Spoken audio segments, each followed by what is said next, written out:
Hey man, I record music and we do that all the time. We start it off not so great and we have to redo it.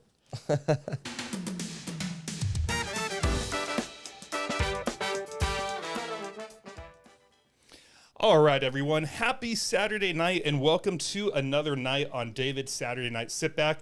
Tonight, sitting back with me, I got returning friend Dom Francis, who is a folk rock troubadour, and his band and him are making a name for themselves in the ATX music scene, which stands for Austin, Texas. Originally hailing from Cape Cod, Massachusetts, Dom has found himself scattered around America, having lived in El Paso, Missouri, Pennsylvania, West Virginia, and most recently, Austin. It was in these places that he weaved the apparition of what would become his first two self-released EPs, Midnight in a Perfect World and Lodge. Dom's music is a mixture of emotionally reflective folk music, psychedelic ballads, barn burners, and axe-wielding rockers. He stands to create lasting work much like his biggest inspirations, Neil Young, Bob Dylan, and Graham Parsons did. He's working on his first full-length album with Rob Halverson at Halversonics in North Austin. He has an album coming out in 2025, and when you hear this episode, his new song, Running Free, just came out, so go give it a listen. Everyone, welcome to another episode of David's Saturday Night Sit Back. Thanks for having me. Thanks for being here. Happy to be here. I'm glad I'm not the only one who has to stop and repeat sometimes. We all stop and repeat. We all stop and repeat. At some point in our lives, at least. How are you doing? I'm good, man. Just floating with the wind. How about yourself? I'm great. Good to be here. It's what month is it probably going to be in right now? Oh, man. Well, this is September, but probably November. So it'll be... This will be live, right? It'll be nice and chilly then. Yeah. We won't be in this heat. No, hopefully not. Here's the thing about the heat, man, that I hate. Thad likes to beg to go on a WALK. Yeah. And then I take him out there, and he gets mad at me because he's like, "Why would you take me out here in this heat?" So then I cut the walk short because he's pissed, and then we get up here, and he gets mad because he's like, "Why did you cut the walk short?" Cut the what short? The WALK. I can't win with them, bro. No. You're. I can't curse yet because it hasn't been 10 minutes, but I'm darned if I do and I'm darned if I don't. You know, I almost want to bring him back to the shelter. I'm going to pay a local shelter a $100 donation and say, I need you to take in my dog for 72 hours because he has forgotten how bad it can get. Yeah. He's being a spoiled little boy. Look, he's walking away. He hears you. That's okay. Thank you, sir. You're welcome. What did you take a sip of the drink? I did. It's very tasty. Yeah? What is it? Whiskey and something? Whiskey, mint, lime, and ginger beer. I think we had this last time, and I really enjoyed it. I didn't remember what I made us. I did pop open the video, and there's some bottles of whiskey on the table. I think there was a part where we were just sipping it on the rocks. Yeah. I think we went through a couple phases of rocks, and then you made a couple mixed drinks. I always appreciate a drink like this, though, because I don't make these kinds of drinks.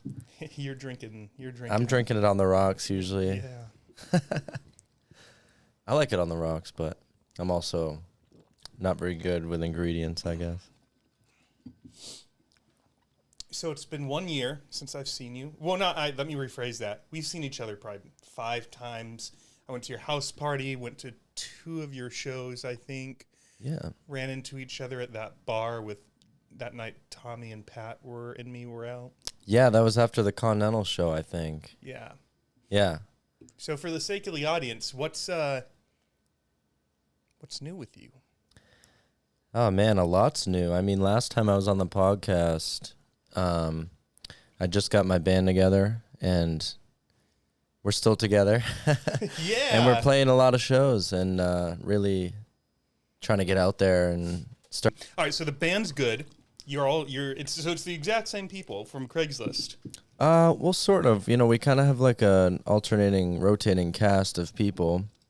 There's 2 main members, Johnny Lurie, who plays bass, and Karch on drums, and then various musicians through Austin that come in as the 4th guy.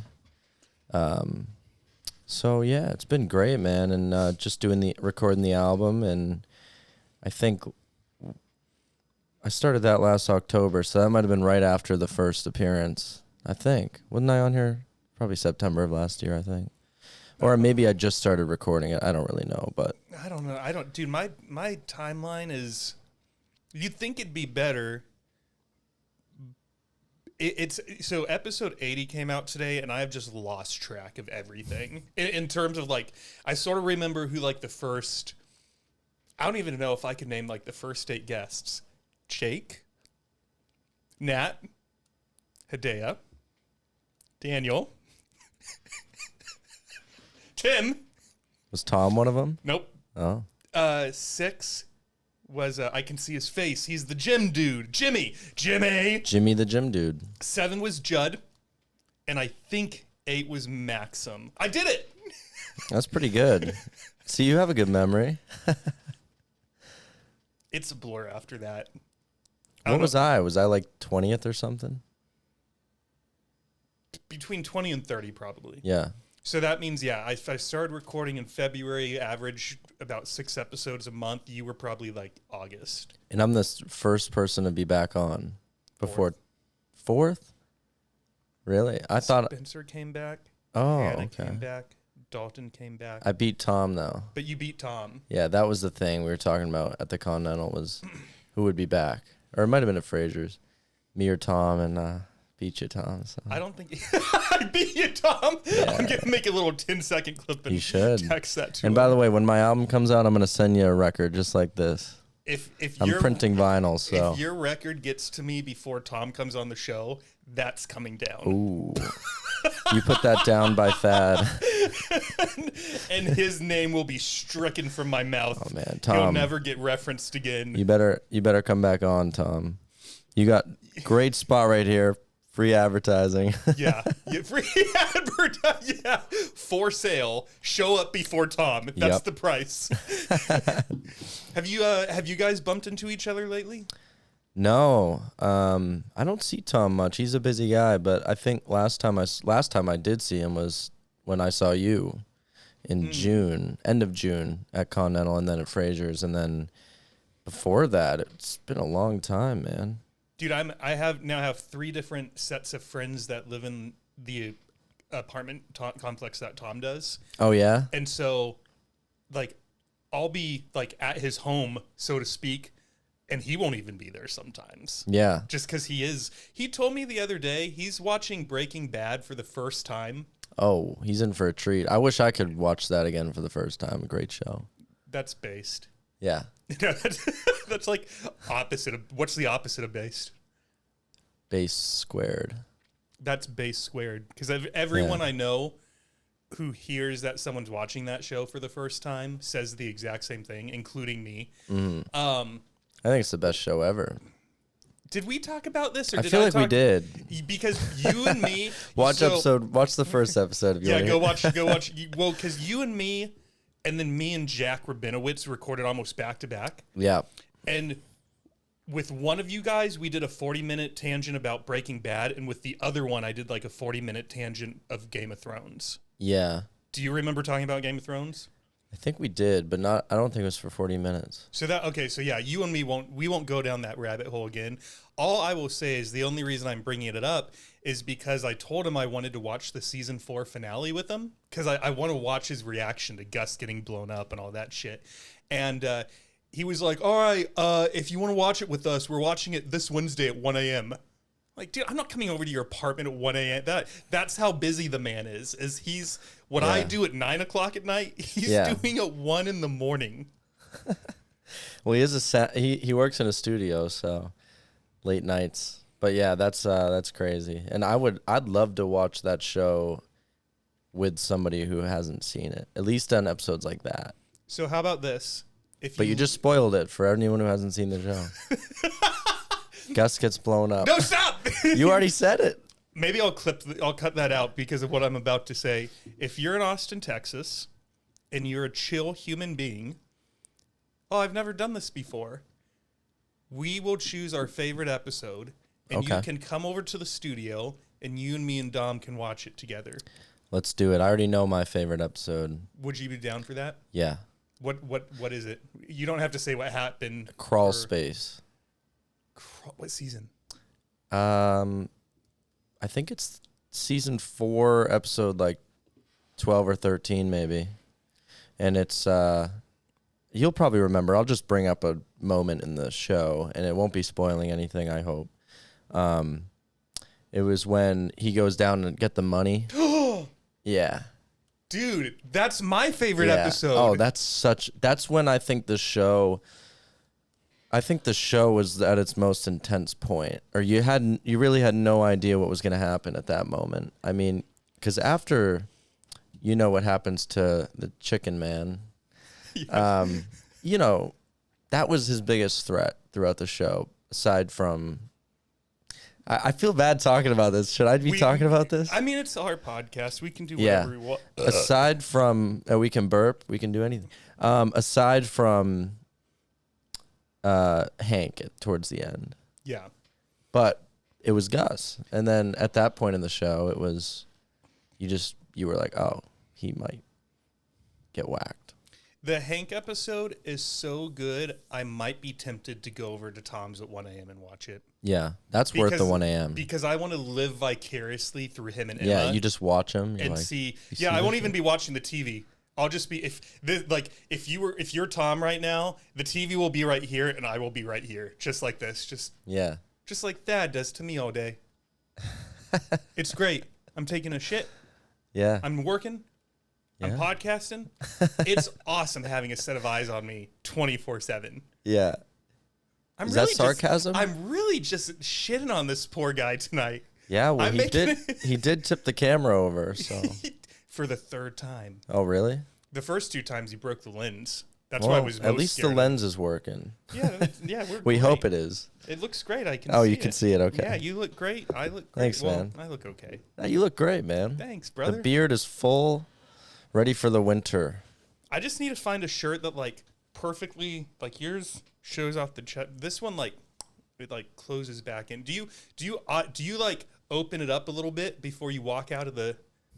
You do, don't you? No, I just unbutton it a couple buttons See, and then. If I do that though with this shirt, you can't even see anything. It's probably the material. What material is it? Is it like Modest? Thin? This is kind of thick material, so it'll stay open. Cotton. I don't know. It's comfy. It looks comfy. You look confident. Thanks, man. I No, tried it. It It is. I I like be. you don't see a lot of guys who are okay with just sporting a little bit of the pubes. Yeah. Not the pubes, the the chest pubes. What's the name for it? Chest hair? No, I mean that's what it's called literally, but there is a I heard someone call it ground beef once. Ground beef. Huh? Was that the term? It's interesting. Yeah, interesting. Anyways, yeah, no, you got the boots. At the last concert I went to, you were looking really like you were embracing being in Austin, Texas. Man, I'll tell you what, I moved here 2 years ago and it's starting to show now. I feel like you kind of have to wait a bit to really understand the culture and not come across as someone who's like posing, I guess. I don't know. Maybe I'm thinking about it too much, but yeah, I didn't just move here and buy like one of those Austin kind of shirts, I guess. Like the one I was wearing at Continental. But I just saw that shirt and I was like, "Oh, I got to get this." So, but yeah, when I play shows, I try to wear my best, especially at a place like Continental. Yeah, cuz they've been around a minute. Oh yeah, I think that's the premier venue in town. They've been around since 55.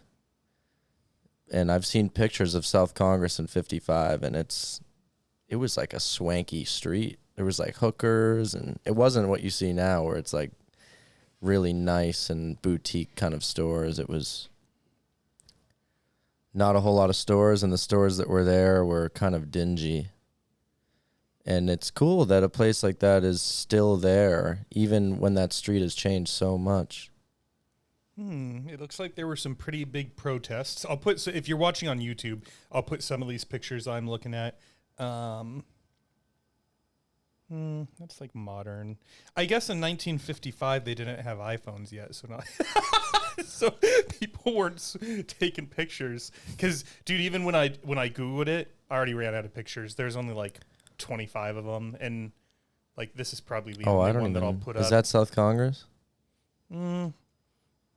Oh, Looks like UT no. maybe. This is South African history online.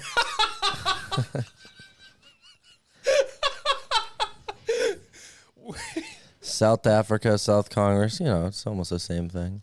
I will not be putting that picture up on the version of YouTube. Well, there's pictures you could put up that aren't South Africa.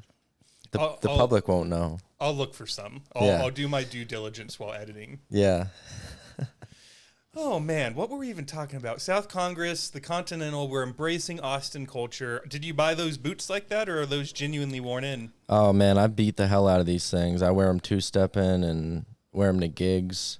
Do they just go up to, like, a little past your ankle? Yeah.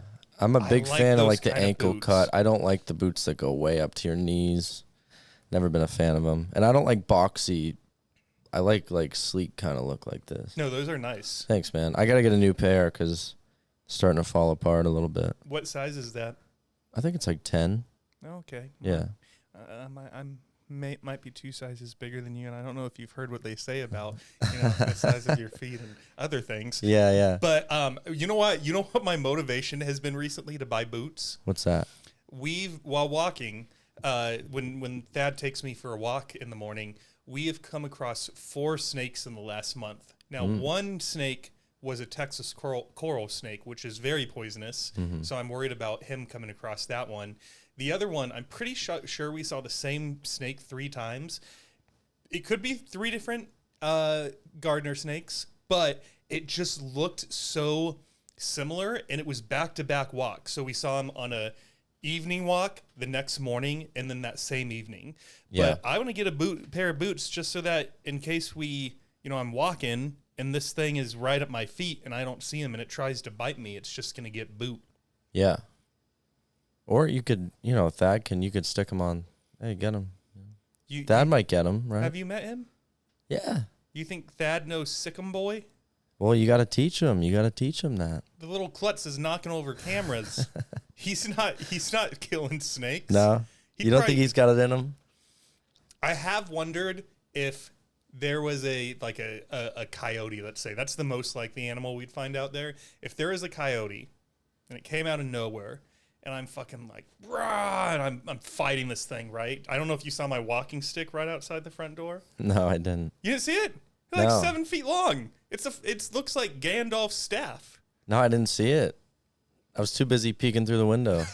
He was. Yeah, I was in my kitchen dumping out the rest of my Chinese chicken salad. Yeah. And I heard this tapping. And then we locked eyes and it was over after that. Yeah, that was it. I didn't even look at the walking stick. I was looking at you the whole time. Assuming no one stole it, it's sitting right outside the front door. I do bring that with me, so I have something just to pow. Mm-hmm. Just in case. Just in case there's a bear. I think you could take a coyote pretty easily. A bear, though, I don't know. That might be tough. You kind of look like a bear, though. A little bit. You're not the first person. People have asked me, they're like, what? You know what's funny that I don't think exists in straight world? What's that? Is the labels. In the sense of, like, in gay world, it's like, oh, well, is he a bear? Is he a twink? Is he a twunk? Is he an otter? Is he a... What's an otter? An otter is... I'll probably get fact checked on this. I don't think there's a lot of gay people listening, ironically. It's like a person who's very hairy and had, like, imagine me, 6 inches less, a lot more body hair, and a bigger belly. Mm-hmm. So, like, I think the biggest difference between a bear and an otter is probably, like, a little bit, like, not as in shape. Yep. Whereas a bear is, like, a little more. Yeah. You know? Yeah. Yeah. You're a bear. You don't know. You're a bear. Yeah. You're not an otter. I don't even know what you are. I don't know. There's like 12 different terms, and I don't know any of them. Well, you know a couple. You know bear, otter, and then you mentioned another one, I think. I mentioned twinks. Twink, yeah. Hopefully I'm not a twink. You're not a twink. Doesn't sound too good. I like twunks, in case you were curious. Twunk. A twunk is like a small buff dude. Like did you ever see the Spider-Man with Andrew Garfield? Yeah, I think so, like way back. You know how he's not jacked, but you can tell, like, in the few scenes he's shirtless, like, oh, yeah, he works out. Yeah. That's what I'm attracted to. Okay. Yeah. Yeah. I think that's hot as fuck. Okay. What about you? What do you like in a woman? Man, I don't know. I don't really have any particular, like, woman I guess. No wonder you're single. And I don't even know if you're single right now. That was mean. Who was the last woman you found attractive? What'd she look like? And where was this? That's a good question. Well, it's every day, you know, you see somebody, you find them attractive, just in passing maybe, if you're going out in public at least. I'm not into like the dating apps and stuff, so I prefer like meeting people in person. But last person, definitely today I saw this brunette woman that was really attractive. How old did she look, if you had to guess? She's brunette. Probably early 20s. Early 20s. She's early 20s. You into Christians? I don't know. It's funny. The last time I ran into her, this is how I found out. I asked her what she was doing. It was Friday night, and I was coming up this set of stairs. She was coming up this set of stairs, and I was like, "Hey," it's like, "Any fun plans for your weekend?" And she's like, "Oh, I'm gonna go worship." It's like, "Oh, Jesus." Yeah. It's like, cool. Everyone's got something, you know? Dude, that was so mean, my teens. It's like, what are you doing for fun? I'm like, my church is throwing a fucking worship service. Yeah. And she's in her early 20s, huh? If I had to guess, I'd say the oldest, like 28. Well, maybe I'd be into her. I don't know. I'd have to talk to her, I guess. You want to go knock on her door? Whoa, that'd be an interesting podcast thing if we left the mics on. That'd be strange. Hey, you want to come join us about this podcast? Yeah. Pretend like we're just inviting her on. Maybe we call her in, talk to her. Yeah. I don't think she would come. Probably not. Based off of what I said about her personality earlier in the fucking crab shimmy up the stairs. Yeah. She seems a little bit more introverted to have two men that she's never met knock on her door. Hey. Yeah, you want to come on the podcast? Yeah. She'd probably think it meant something else. Yeah, maybe. What's that code for? It's an interesting cat call, huh? Yeah. I'll admit something to you.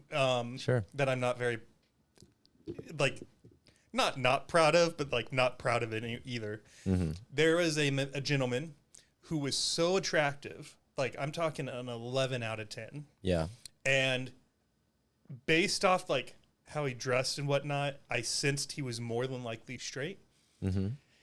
And I do hit on people in public, but with him, I was like, I don't want to just hit on him because then it'll be over. If I'm like, hey, can I take you on a date? He says no, like it's over. So I did something I've never done. I invited someone on the podcast just to like be able to spend time with them.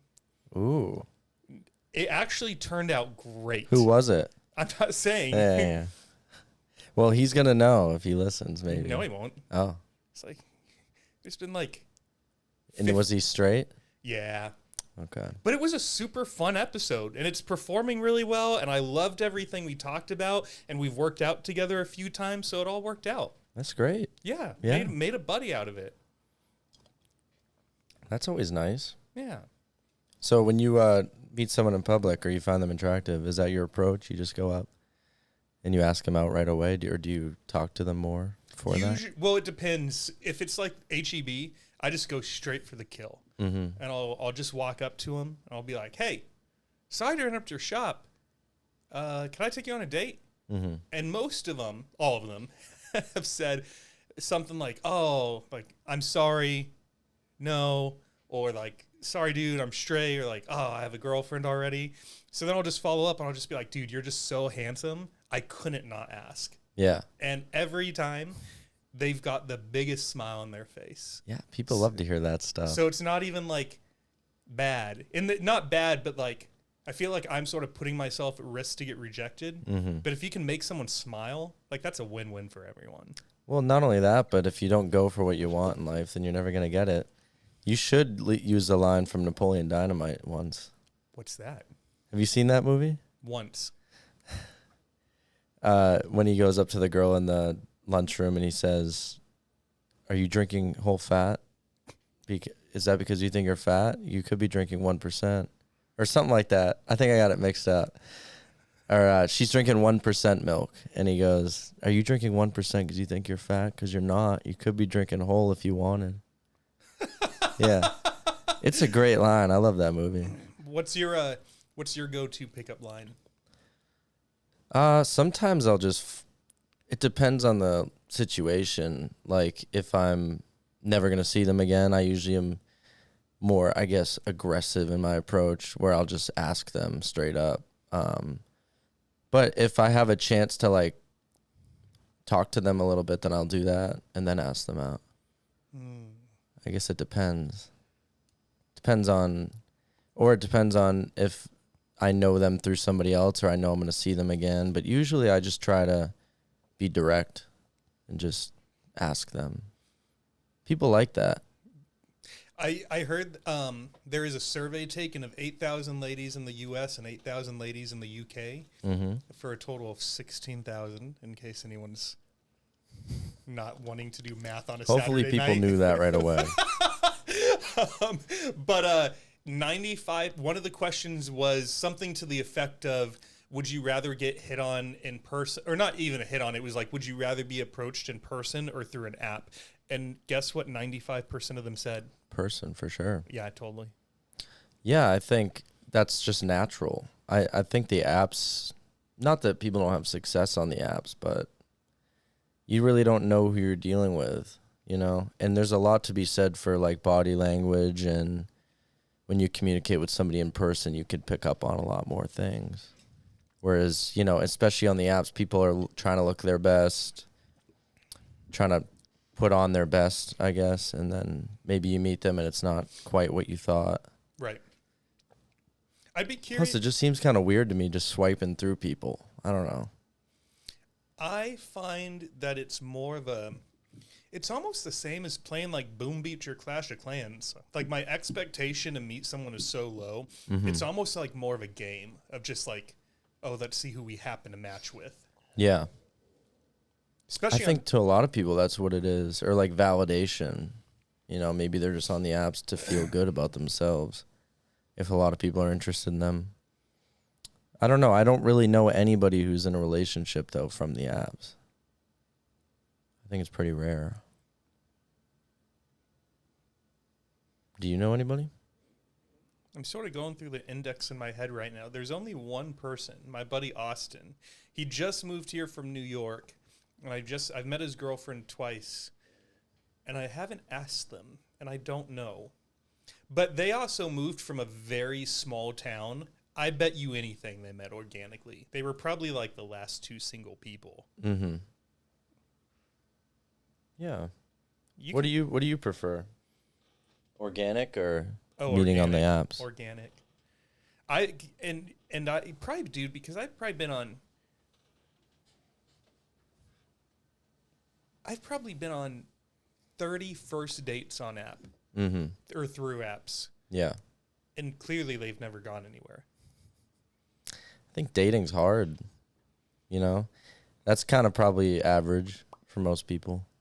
Yeah. Yeah, I don't think that, I think it's, and dude, this is one thing that's weird. In Sacramento, I could get on a first date like that. Really? And I don't think, not because of me, just like, I think people were more, like in Sacramento, my takeaway, now that I've been in Austin for 2 years, is in Sacramento, people did have more of an intention to date. It's like, all right, we've met, we've shared some messages, we both think we found each other attractive. Let's go. Let's go get a meal, a coffee, a beer. Like, let's do it. Here, I think I've been on 2. Not for lack of asking. There have definitely been days. I've been on the apps a lot less, I will say that. But in Sacramento, if it was like a Wednesday night, let's say, okay, and I'm looking at my calendar, I'm like, I have no plans this weekend. What do I want to do? I want to go on a date. I could download all the apps Wednesday night, or like it was usually Grindr and Tinder would be my go-to. I'd set up my profile, I'd choose my pictures, try to write something clever in my little fucking, my bio. I'd be talking to people on Thursday, Friday morning. By Friday lunchtime, I had 2 dates lined up. Damn. Easy. It's because they like bears out there, I think, out in Sacramento. I think in Austin, it's all couples, and they're looking for thirds. Really? Yeah, I think people couple up in like the LGBTQT world. I think people couple up somewhere else, and then once they've been in a relationship for a few years, they're like, you want to try something new? Austin's a isn't it like a blue dot in a red state, or is it the other way around? No, that's definitely true. It's a red state with a blue dot. Thank you. I figure. Okay, this is dude. I feel fucking great right now. That's good. But I think they're like, all right, well, where should we go? We got like Palm Springs, San Francisco, Austin, Texas. Austin, yeah, let's go be the cowboy couple for a little bit. And then they come here and they're like, you know what? We love each other and we want to stay with each other, but we want to be sexually active with someone else. All right, let's both download Grindr and then make our own profile. Mm-hmm. And so then what's weird is you'll see them like right next to each other. It's because Grindr is set up like a grid and it's all location based. Mm-hmm. And so unlike Tinder where you have to match with someone, you can just see all the active members. So they'll typically put up pictures of them with their significant other. So then you'll see two profiles right next to each other with the same dudes in the pictures because they each have their own account. I see, yeah. And it's so weird being on Grindr in Austin. It's really weird. Yeah. I've never used Grindr. It's like recently on the show, we were talking about pregnancy, and I was with a dude, and he was like, well, I've never been a woman, but thank you for clarifying. Thank you for clarifying. Yeah. I've used, I tried Tinder a while, a long time ago, but... You ever Hinge? No. I think I downloaded it once, but I didn't even use it. You know why I think that one could work in your favor? Why? Because on your profile, I've never been on Hinge. I've heard that one of the things they really like about it is instead of just pictures, you could do videos. Mm-hmm. So you could do a little 12-second clip of you doing, what's the train song? Oh, Rusty Train. Rusty train, take me away. Imagine if she's swiping through, seeing all these pictures of this handsome stud, and then she gets on Rusty train, take me away. Oh, man, everyone would swipe right. Maybe I should get on there then. I didn't even know you could put videos on. I thought it was just pictures. You got videos, brother. Damn. All right. I'm going to download it now. Right now.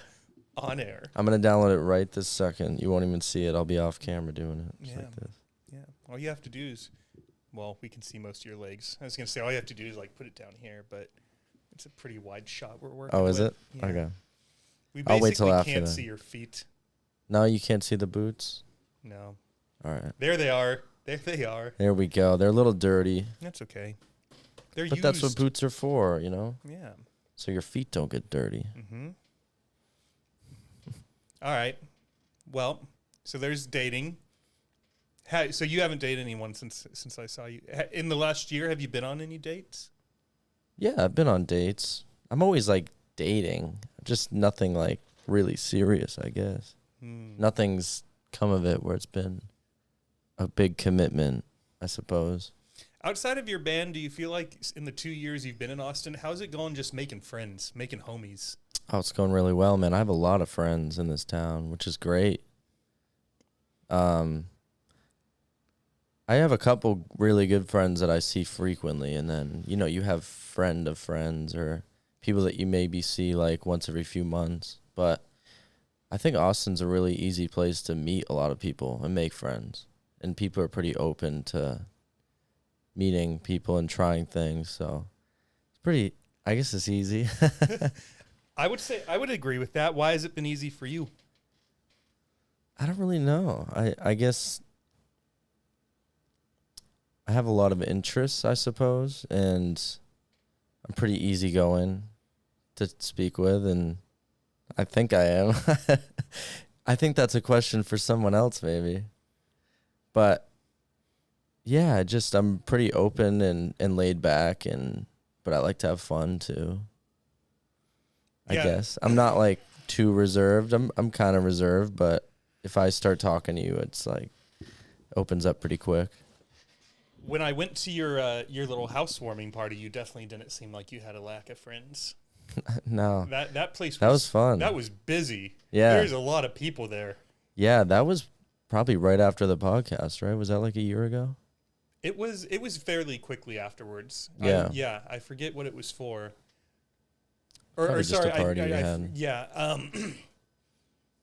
Had you just moved into that house? Was it Yeah. sort of a housewarming of sorts? I moved there last July, so I think it was a few months after that. But we try to have a good amount of parties. We're actually having one for Halloween if you want to come. Fuck come yeah. by. I can come by? Of course. In costume? If you want. Is it going to be a costume party? Yeah, it's Halloween, man. All right. Wear your best costume. Dude, I love Halloween, and last year I didn't do anything. I mean, there's a chance that me and some friends just got together casually, but it was just sort of an excuse, like, oh, it's a holiday, should we all like go get dinner? Mm-hmm. But to go to like a Halloween party, that's We're gonna try to have something pretty big, so maybe even bigger than last time. Last time you were there, even bigger. Yeah, we're gonna go all out. Can I bring a friend? Bring whoever you want. Can I bring the entire? Bring everyone who's ever been on the podcast. I was just gonna ask that. That's the solid 80 people. Yeah. All right. Sure. Bring them if you want. Is there gonna be any kind of like theme, or are you guys gonna deck the house out with like fucking? Probably get some decorations out there. Yeah, in that backyard. Get some stuff, but yeah, theme is just Halloween, I guess. Just everyone wears a costume and we all have a good time. We turn up a little bit. So you know what this makes me want to do? What's that? Fun fact about me. When I was 19, I think I was 19, I threw my first ever whodunit party on Halloween. So we did sort of have a theme.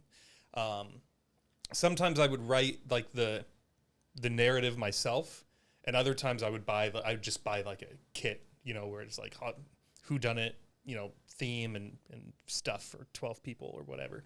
Mm-hmm. And I did that every year up until COVID. It was so much fun.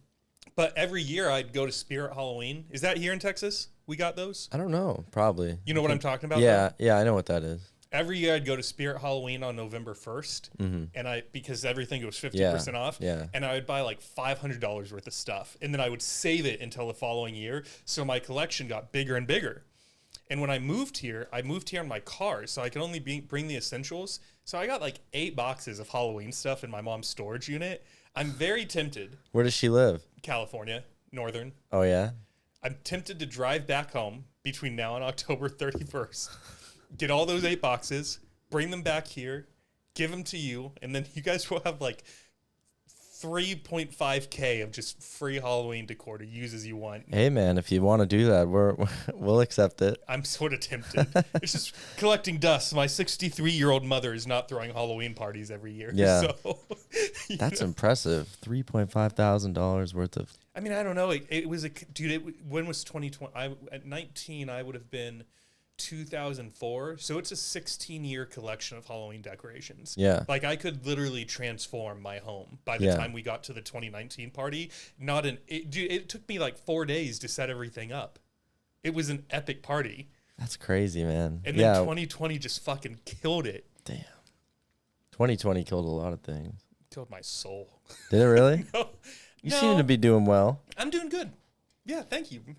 How's the podcast going? Are you enjoying it?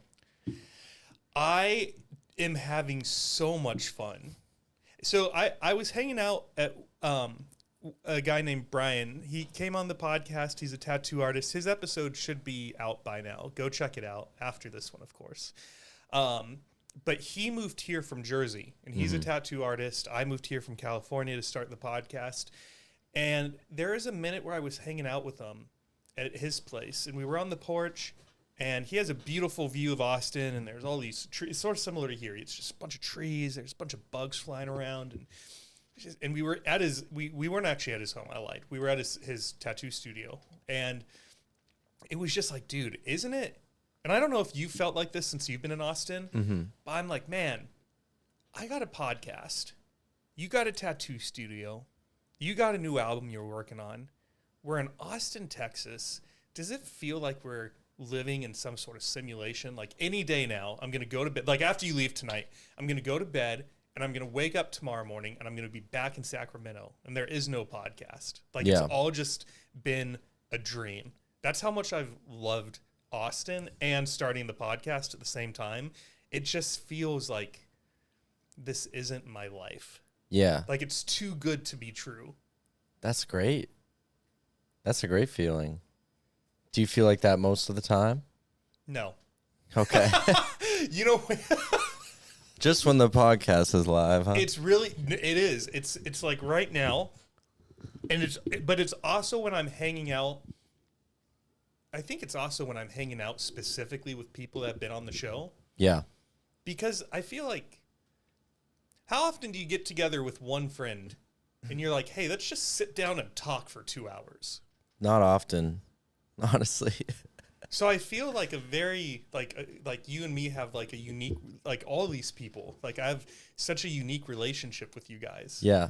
And like one of the guests, like we'll probably never hang out, but I just ran into him at Costco, and I was picking out some stuff, I don't remember what, and I look up above the aisle next to me, it was Mikey, and he's just like has the biggest smile on his face. He's like, "Hey, David," and it's like, "Oh, there's that guy that was on the show." He's like, "There's that guy that had me on a show." Like, I don't know, dude. It's not to say like when I'm not recording, I'm miserable or anything like that. I'm a human being at the end of the day. And we all have shit that we're dealing with.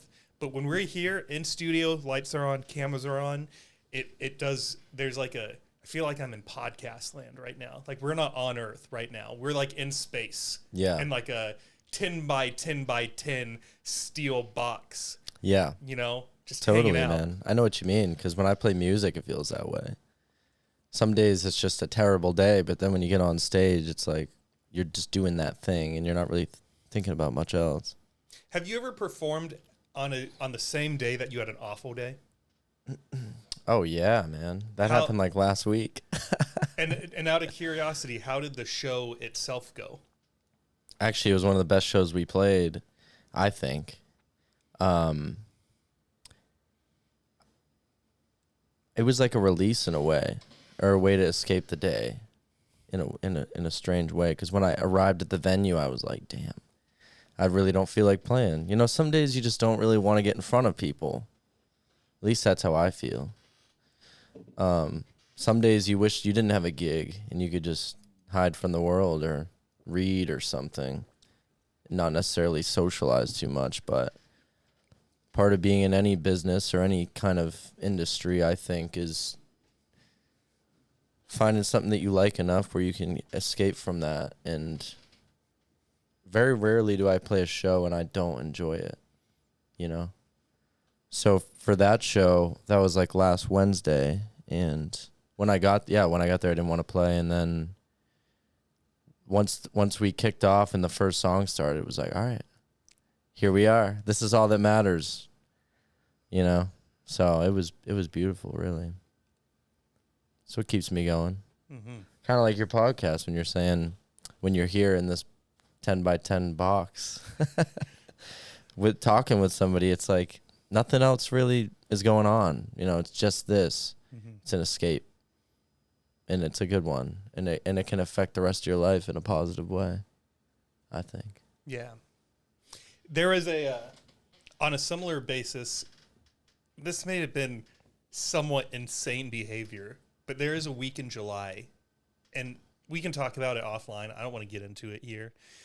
I had a terrible week in the middle of July. There's one week in particular that was just awful. And the next week, I was like, how am I going to start to like mentally move past this? And I recorded like 9 episodes in a 2-week period. And I think all of them went really well. I think I remember that. That must have been before Continental, because that might have been June, because I remember you bringing that up. You're like, I recorded the most amount of episodes I've ever recorded in a short amount of time. 2 different ones, but yes, there is another week. You're 100% right that I had cast a net to a bunch of people, and I was hoping that they would be like, I'll record this week, I'll record that week. And then all of them requested dates like right next to each other. So that one was more accidental. This one in July was more intentional, where I was like, I want to record, like I want to be recording every other day just so I sort of have an escape from my current reality. Mm-hmm. And I didn't feel like it crept into the episodes too much. There was a few times where the guests would be talking, and if maybe they were giving me like a 4, 5, 6, 7 minute answer to something, the thing that was stressing me out did sort of creep into my mind, and I'll admit I would get like distracted by that for a minute, and then I'd be like, all right, shake it off, get back in there. But the cool thing is I don't think any of them notice. So if you could hypothetically sit down with all 9 of those individuals and be like, how'd your recording with David go? I think they would answer similarly to everyone else that didn't record with me during that week. I don't think anyone caught on to it. That's great, man. That means you're good at what you do. Because I think everyone's mind's always racing somewhere else. I know mine is. Even when I'm performing sometimes, I'm thinking about something in my life, but like people usually can't tell unless you make it really obvious. Right.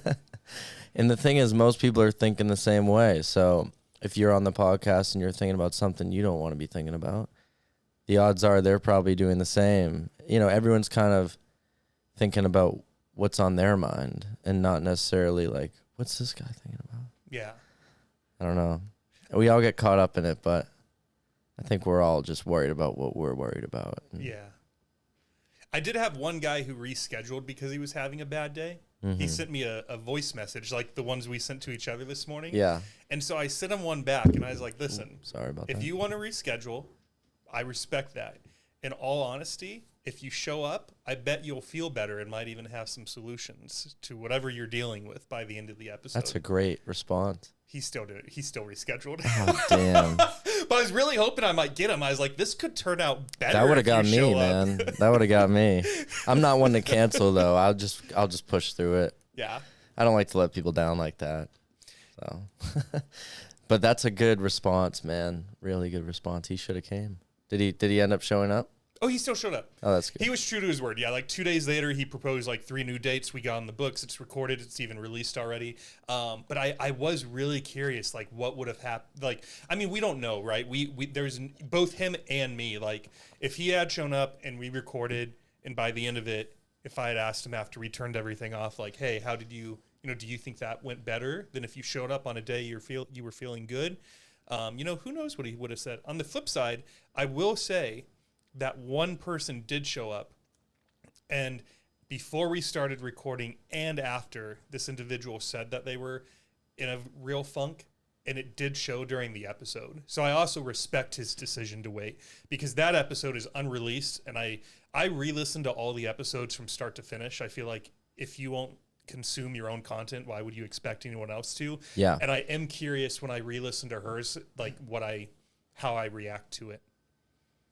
Because you don't know, like, did you happen to re-listen to your first one? I did, yeah. I listened to the whole thing. Did you, when you were re-listening, did you almost feel like you had, like, for lack of a better term, blacked out? And you were like, we talked about that for 30 minutes? Definitely, yeah. Because time doesn't feel, like when you're in an environment like this on the podcast, I've noticed, like what feels like a couple minutes is actually a lot longer than what you think. Yes. Especially if you're talking about something you enjoy talking about. Like when we were talking about, I think we were talking about like TV shows for a while, and that was, that didn't feel like it was that long, but it was. So, yeah. I also, like, I don't really like to listen to myself very much, but I did listen to it, that episode. Did you have fun? Oh, yeah, man. I always have fun with you. Or re-listening to it? Or did you? Not really. That's most people don't. I'm surprised that you did. I think a few people. The people that re-listen are the ones where they start talking about stuff that's very, very, very personal to them, in the sense of like one. Here's the perfect example.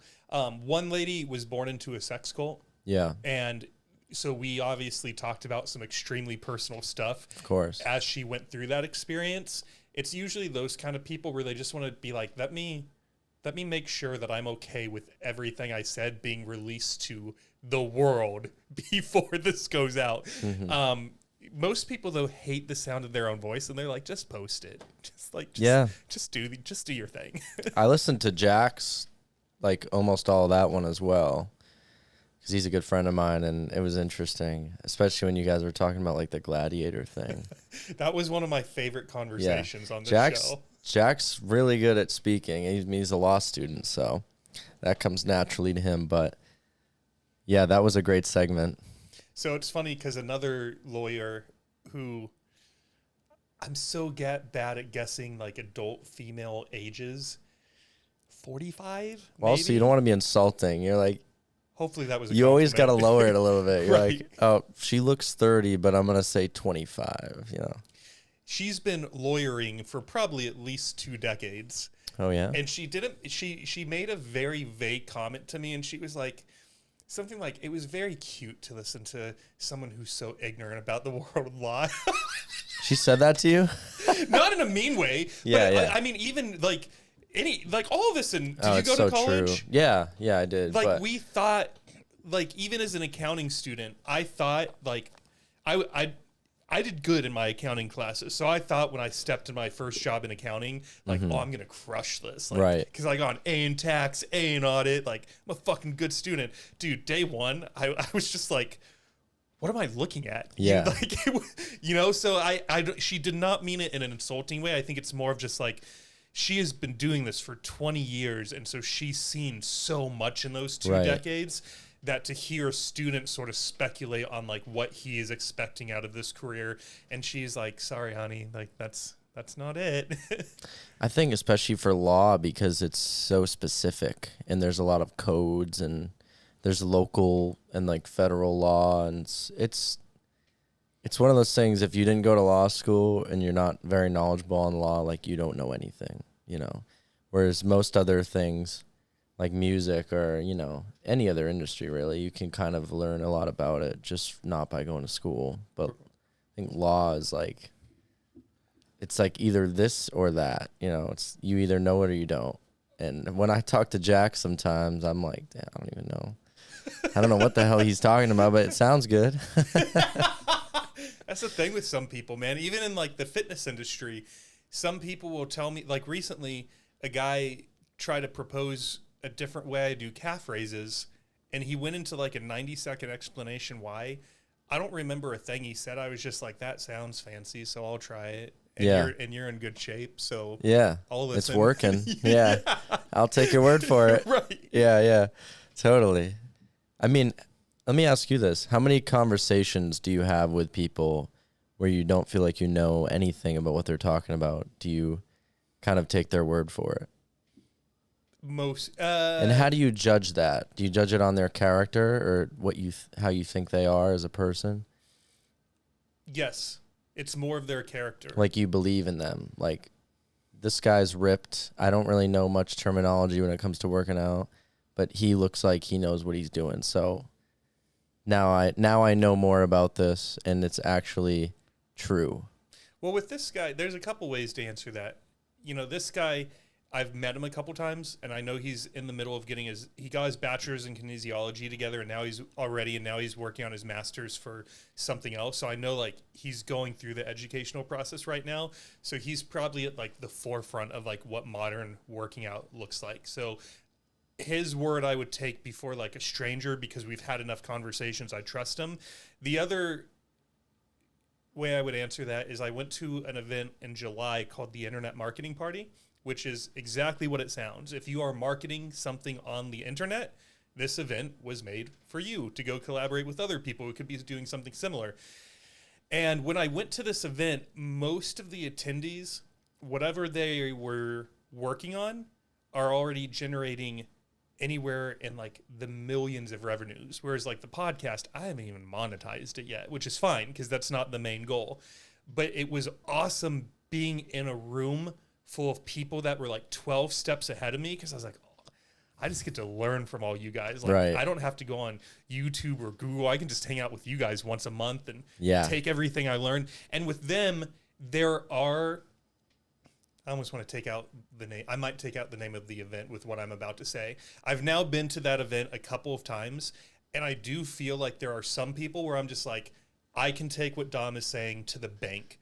There's a few other people that do come off as just like sleazy salesmen. Mm-hmm. And I'm sort of just like, do you even believe what you're saying? Right. I just get like do you get that sometimes where you're interacting with someone and your gut is just telling you like, not like they're a bad person, but like something in this interaction is not very genuine right now?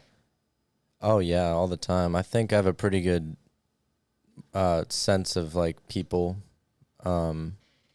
so it's fairly, especially if you're meeting someone right for the first time, and where you're meeting them, that matters too. If you're meeting someone at a bar and you've all been drinking a lot, you might in the moment just be like, yeah, like, this he knows what he's talking about, all this. But generally I have a pretty good idea of if this person can be trusted or not, I guess. And then I think, a big part of that's how you meet them. If I'm introduced by a mutual friend or someone that I know and I trust, and they've spoken for this person, is like, oh, this guy's great, or great guy, I've known him for this many years and I trust him, like I will trust them because I trust this person usually. Most of the time. Yeah. So what was the question though? I don't even know if I answered that. You did. It was, have you ever met someone where you were interacting and it seemed like they either, like maybe they seemed like they were talking a good talk, but regardless of what they were saying, there's something about like their energy or their vibe where you're just like, I don't know if I trust this person. I think it's the angle too. Like if I'm buying a car or like they're trying to sell me on something, right away I'm almost always going to discount what they're saying, or at least try to form my real opinion of what they're saying. But if it's just a interaction, like speaking about music or something that doesn't really matter that much, then generally I'll let them talk and I'll try to form my own thoughts on it and try not to take their word for it right away, at least. I think that's the best approach, probably. Yeah. You want a refill? How are we doing over there? Yeah, I could use one. I'm going to take a little break. Mm-hmm. A little 2-minute break. We'll be right back, everyone. Like your, There we go. I'm forgetting the name of it. What's this? Oh, it's a bolo. Is that new? This one? Since the No. last podcast? Oh, yeah. I probably got this in the spring, maybe. You want another one or are you good? I'll take one for the reserves. I'll have it in a couple minutes. Thank you, bro. I might too. So there's something since our last podcast that apparently you have stopped and I have started. Oh, Zen. Yeah. Well, recently I stopped. I was using them for probably 6 months, maybe even 8 months. Cheers. Cheers, bro. Thanks for having me. David, Saturday Night Sit Back. Happy to be here. A real pleasure to be back on this amazing podcast. Thank you. Thanks for being here. Yeah, bro. Happy to be here. Thanks for having me. How'd you start on these little fuckers? Oh, you know what's funny is like Jack actually kind of got me onto them. A couple years ago, I started kind of using nicotine for the first time, really, and just by vaping. But I never bought one. But if I was like out and someone had one and they offered it, I would hit it for sure. And then Jack gave me a Zen once, and I was like, ooh. So I tried that, and then just, I would just bum them off people kind of. Like, I didn't want to buy them, and then one week I bought them, and then I bought them, and probably about a month ago I stopped using them or buying them and using them frequently. And, yeah. So when did you start using them? It was that week that sometime between July 20th and July 30th. I don't remember the exact day, but we were on a pod with 3 comedians. Mm-hmm. Go check out, we're naming every time they come on, you are entering the queer realm. Okay. It's hard to say realm with a Zen in your... The queer realm. They named it, not me. They were like, we need I think it was sort of a spinoff of you know what Protect Our Parks is? Mm-hmm. They were like, it was their second time on. Yeah. And they were like, we need a name, and we decide on what it's going to be for you. And I was like, all right, throw it at me. And they were like, QR. It's like, QR, like the code? They were, no. They said, no, you're entering the queer realm. So it's Isaac, Zeke, and Kane. Jesus. Kane is Isaac's last name. I am drunk, and I'm only on number 2. It's Isaac, Zeke, and... Frank. Sorry, Frank. Sorry, Frank. And during the episode, they were like, they all popped one. Mm-hmm. And I said, I knew sort of what they were, but I'm so ignorant as to all nicotine products. Yeah. And so Isaac was like, do you want to try one? And I said, sure. And I popped that little thing in. Dude, I took it out pretty quick. I don't remember if it was a 3 or 6. I think I took it out in probably 7 or 8 minutes because it was the middle of a podcast and my head was just like, and so I took it out. But then after we were done recording, We DoorDashed some McDonald's and played some Smash Bros. And I popped that thing back in while we were hanging out. And I unfortunately am addicted. Yeah. But I think for me, as I was mentioning to you before we started recording, I'm in a funky spot right now where I don't have the car. And this is definitely a vice. It is definitely like a... No car, but I got the Zyn. I'm all right. I guess. And that's a very unhealthy crutch. For all the teens and young men and women that listen to the show, Take a Zyn.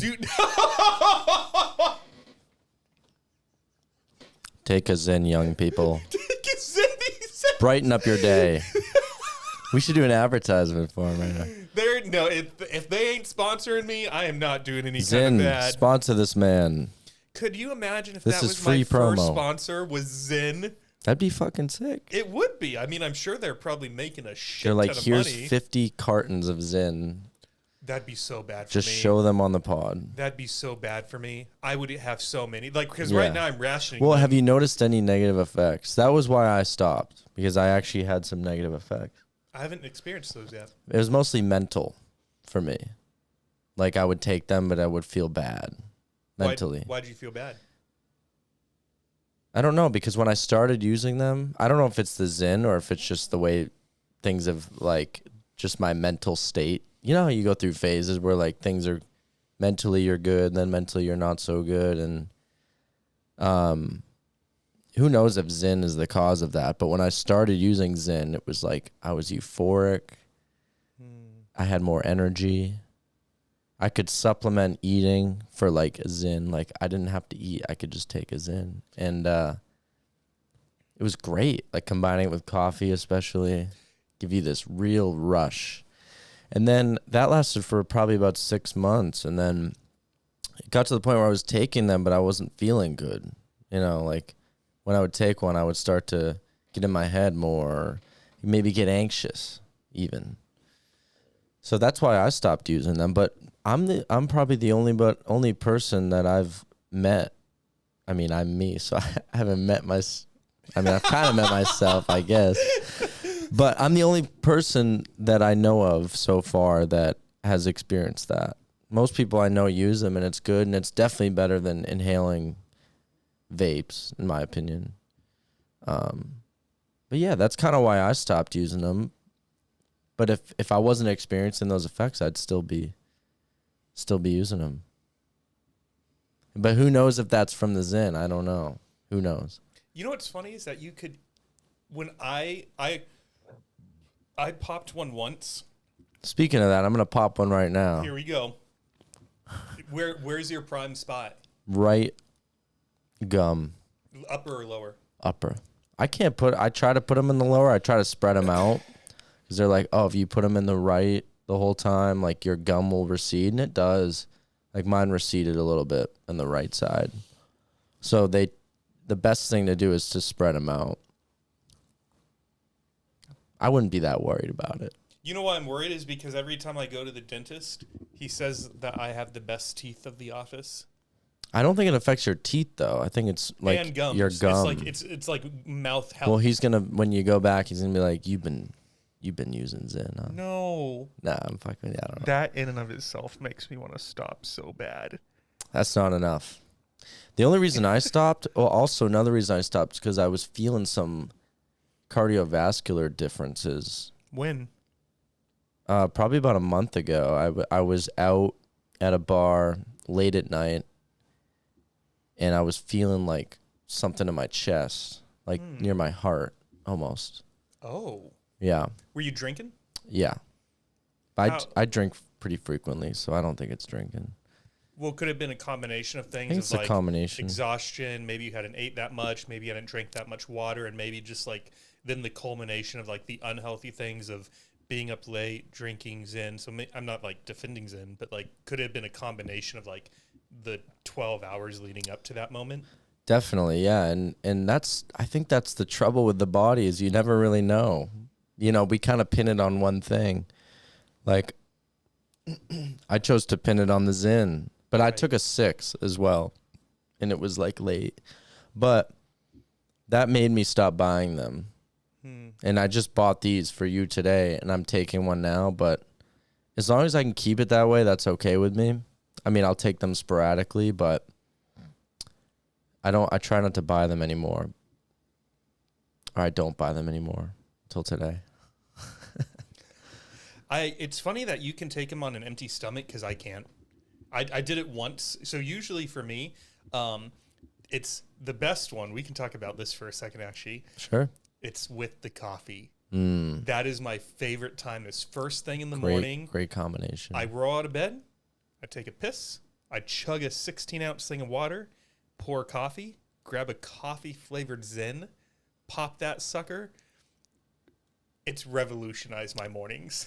It's great. And for a while I was doing that. I was like, I try not to eat like the first 4 hours of the day. That's just what works for me. I feel like I have more energy. If I eat right away, I get sluggish. And I'm not really hungry in the morning. So what I would do is I wouldn't have a Zen for like 4 hours. I would just drink coffee. And then probably around 4 hours after being awake, I would pop a Zen. And it would be great. And I'd do that, and then maybe I'd do another one, and then I would probably eat like 5 hours after I was awake.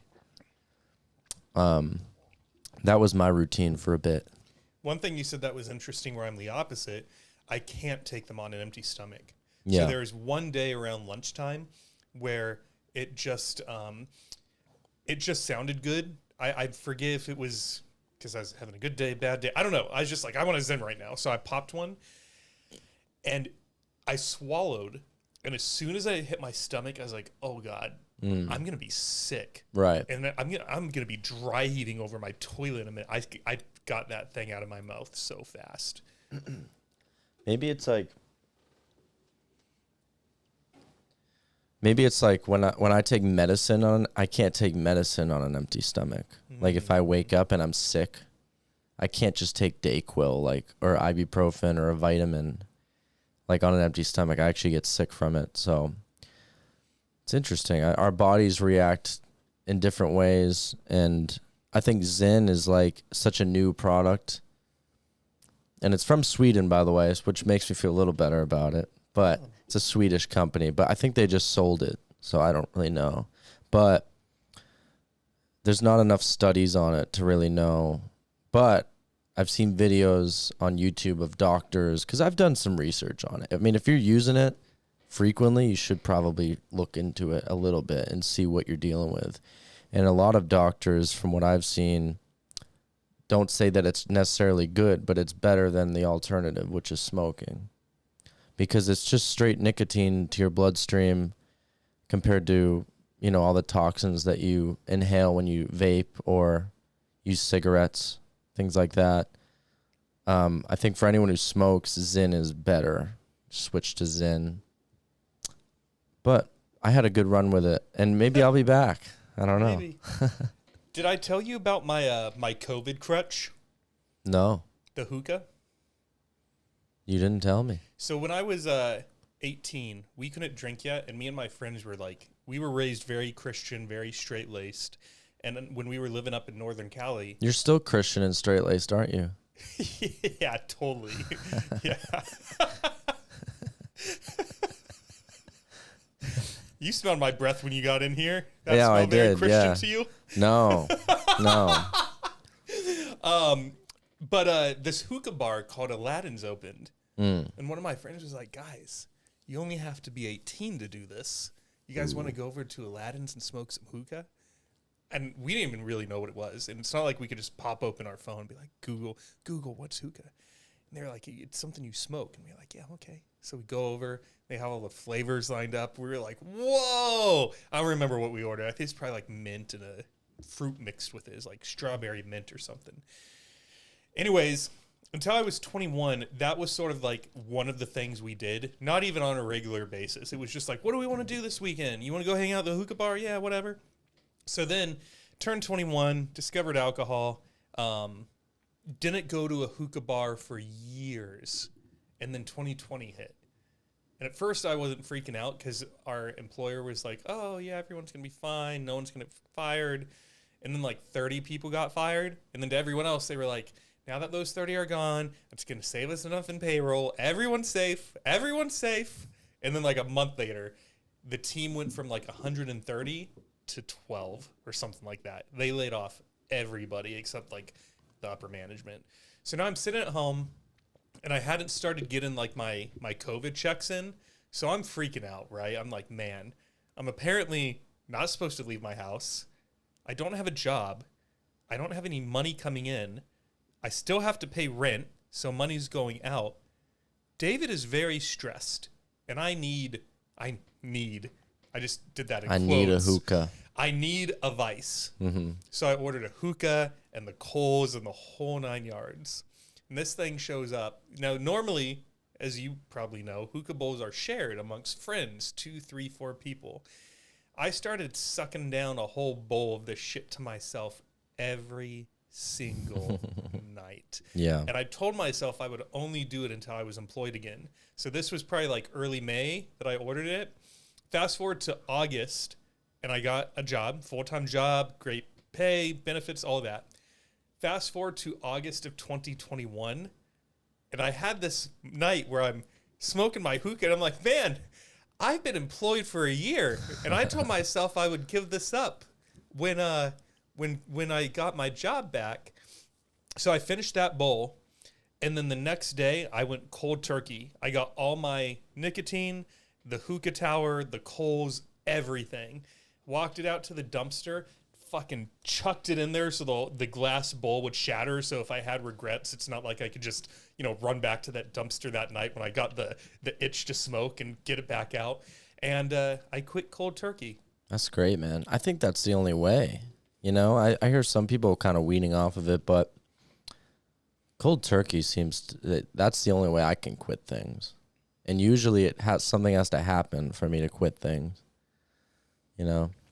Like that thing that I was talking about at the bar, that was like a moment where I was like, oh, like I got to stop these. But yeah. So you did it for a year?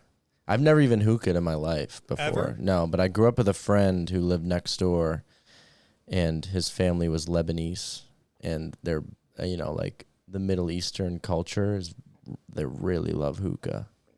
So I don't know if you've noticed. I think it comes from there, and I'm actually, it does come from there. I know for a fact. But this guy, I grew up next to this fella, and his dad would always be smoking his hookah in the garage. He would just chief it with no shirt on. His wife would bring him food. They're very like a traditional, like Middle Eastern family. And that was my first. I was always wondering what he was doing because I was young. So you didn't know what it was? I mean, I knew he was smoking, but I'm like, what the hell is this device? I'd never seen it. And it's not very popular where I'm from. I'm from Massachusetts. There's not a lot of like hookah lounges or anything like that. And it was always intrigued though, but I've never tried the hookah. I want to. You have it right now? I wish. I would like. No, you shattered it. I mean, that was back in Northern Cali. There's hookah bars in Austin. So I don't know if you know this, but Emma, Tom's Emma, she used to be, I don't know if it was like a chain smoker or what, but she smoked quite a bit. And I think she stopped partly when she started dating Tom. But they still smoke on a night where like they're with friends or they do it just purely socially now. The four of us should go to a hookah bar. I'd love to, man. I've never been, like I said, but I want to go. We should. Yeah. Let me know, man. I'll go. I'll put it together. I'd love to go to a hookah lounge. It's really relaxing. I've only been once in Austin. I also introduced someone who had never tried it but wanted to. The hookah lounge was great, and I think as weird as this won't sound that weird. It's true for any business. The guys there were so friendly. Because I've been to hookah lounges where the workers are sort of like assholes, and it does change the vibe. But when they're very welcoming and friendly, and they're making you recommendation, and they're constantly changing your coals so that the tower is staying high, like it makes a difference. Or they were even at that one, they would stop and just like talk with us for a few minutes and ask us if we'd been there before, ask us what brought us in. Like they just made it so welcoming. It's like, fuck yeah, I'll come back here. Yeah, this is the only place in Austin I'm gonna go now. Which place was it? I don't know. I mean, I could find it if I looked it up. This is the only place I'm going to go, but I don't remember what it was. I could find it in a second. That's always, I mean, for any business, it's like you want to feel welcome there. You want to feel like you belong there. And it's always great when a staff kind of lives by those principles. Like Chick-fil-A. Chick-fil-A is like that. Are you a Chick-fil-A guy? Oh, yeah. Really? I know that they don't like the gays very much, but it's good food. it's good food. And that's the thing. Everyone that I talk to who's gay, I ask them that question because I'm wondering. I'm like, do you guys hate Chick-fil-A? Shout out. The food's so good, though. Shout out the Yahala Hookah Lounge. If you're in Austin at 6617 Airport Boulevard. That's the move. Yahala. Check it out. Yahala. It almost sounds like, yo, holla. Yo, holla. Holla over here and get some hookah. In terms of speaking about, in terms of people peeking through the window, my neighbor texted me and said she loves my shirt. Wow. So you see, Did you see her? yeah, peeking she through walked there? by a little. Okay. I don't know if you remember. I waved. I wasn't waving at you. No, I didn't even see it. You guys snuck by me, both of you. Maybe it was when you. No, you weren't in the bathroom. I was probably looking at ranting you. about something. You're ranting about how much you hate dating apps. Oh, was that moment? I don't remember. Oh, It was okay. sometime since you've been here. Yeah. Sometime between when I walked through the door and now. Yeah. Okay. Yeah. No, dude. Yeah, let's go. We're gonna hookah it up. I'm gonna get you addicted. No, you. I won't. mean, I feel like getting addicted to hookah might be hard. I've heard It's not as accessible, and I don't think I wouldn't buy one. So the problem with hookah is I heard it's like, if you smoke. Here's why I stopped is because apparently, the World Wide Web says that if you smoke a whole bowl of hookah to yourself, it's the equivalent of a pack of cigarettes. So that's why if you go with 4 friends, it's like, well, you're only having like 4 cigarettes each. So it's no big deal. It's this one-off thing where we're getting together, we're having fun. But when you were in my situation and I was doing that by myself every night for 17 months, that's not good. Well, yeah, and now I know my friend that I grew up with, his dad was smoking 2 packs a day probably. He was chiefing that thing. Woo! What a stud. Some people can do it, though. I mean, it's all down to genetics, It really is. You think so? Yeah. I think a lot of, life is genetics and what you're able to do with your body. Some people are just unlucky, Like a runner who gets sick when they're 50 and they've been healthy their whole life. Or someone like Keith Richards from the Rolling Stones. I don't know if you're familiar with him, but he's been smoking. He was on heroin for a while. Dude's 82 now, and he's still touring. That it makes me think of like this lady. I don't know how well you can see her, but her name's Trisha. And when she was in her late 30s, she was at her healthiest. Diet was dialed in. Workout routine was dialed in. She went in for her annual physical. Cancer. Yeah, man, that's what I'm saying. It's just some people have something within. I don't know the real science technically behind it, but some people are more predisposed to certain cancers and stuff. It's just in your body when you're born, and if you do certain things, it'll bring it out, and you'll get sick. And then other people, it's can kind of just do what they want, and they'll be okay. I'm sure you had the friend in the family, someone in your circle of friends who had that grandparent who smoked every day, drank every day, sort of ate what they want, didn't work out that often, and they lived to be 84. Yeah, dude. I actually had a friend growing up, a really close friend, and his great grandmother lived till 93. And every time I saw her, she had a cigarette in her hand, and she was drinking, basically living the way she wanted.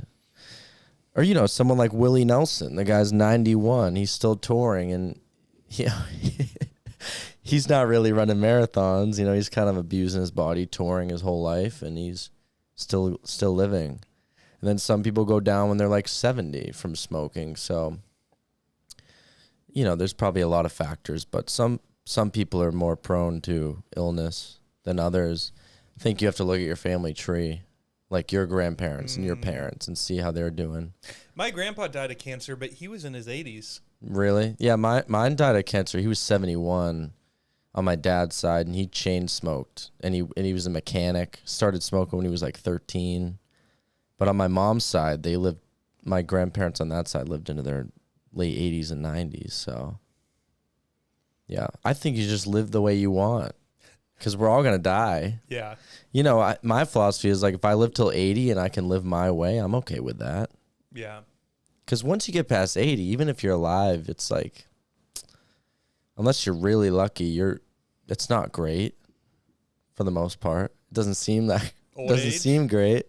Well, like past your 80s, yeah. Oh, like the yeah. cognitive decline, and you're Unless just you just in. really, well, I guess that sort of contradicts what we've been saying. What I was gonna say, unless you've been like living really healthy. Well, and some people that works. You know, some people live really healthy, and then they get into their 80s, and they get their 80s as like an extra decade of like healthy living.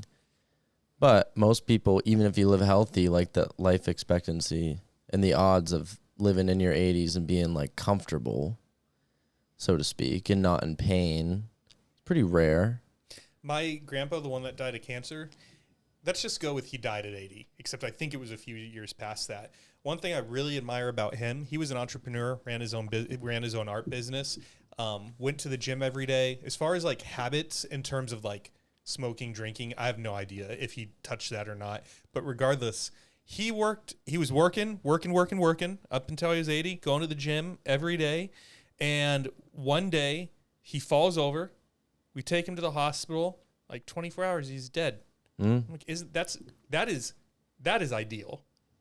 You think so? Yeah, you didn't have to suffer like, very much. In terms of like, we had like, that was on my mom's side. On my dad's side, we had like a great grandmother who, dude, she had everything. She had like Alzheimer's, dementia. Like she couldn't take care of herself, and we thought she was going to die any day for years. Yeah. That seems like the worst way to go. Could you imagine just being like, dude, it's awful. Like just not like even being aware of your own existence and having to be cared for. And like, I know that happens to a lot of people, which is why we have like nursing homes and retirement homes and whatnot. But like, dude, my grandpa was self-sufficient up until like 36 hours before he died. That's how I want to go.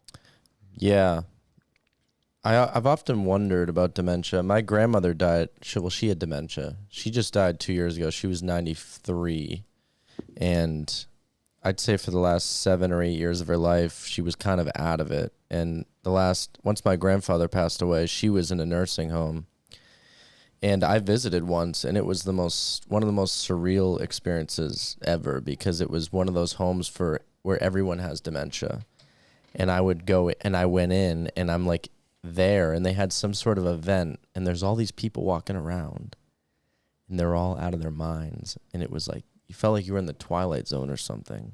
I felt like I was the one who was off, because I'm in this room full of people who are off, and I'm the only one who's kind of rational about things. And they're talking to me, and like you'd have a conversation, and a couple minutes later they wouldn't remember what they said to you, or they'd reintroduce themselves. And my grandmother specifically, she could remember things from the 40s or the 50s, but she would forget a momentary conversation, something she said to you a minute ago. But she could draw back on something that happened so long ago. And I've wondered about dementia. Is dementia actually that bad? Because these people don't really even know they have dementia. They don't even know they're crazy. To them, they're living, things are okay. Like she's talking about my grandfather like he's still there. She doesn't have to live through the suffering of him actually being gone.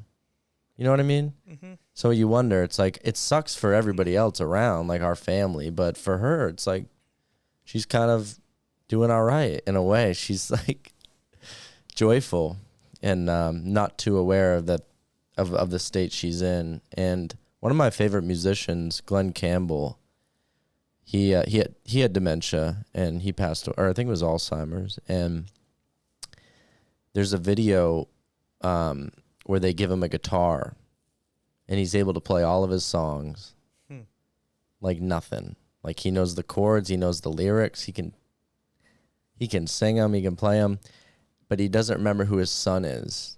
And it's interesting, like which part of your brains are affected. Muscle memory is not one of the things that's affected by dementia, you know, but memory is. So it's really interesting. It's something we don't know a lot about yet. dementia and Alzheimer's. There's kind of studies coming out now where they're able to tell you ways to avoid it, but as far as what is actually going on in your mind when you have dementia or Alzheimer's, nobody, at least we don't, it's not out in the public of what it really is or how it develops. So there's a little rabbit hole I want to go down with you. And similar to the Jack conversation around gladiators, Yeah. I have a few different layers I'm going to throw at you. Sure. Okay.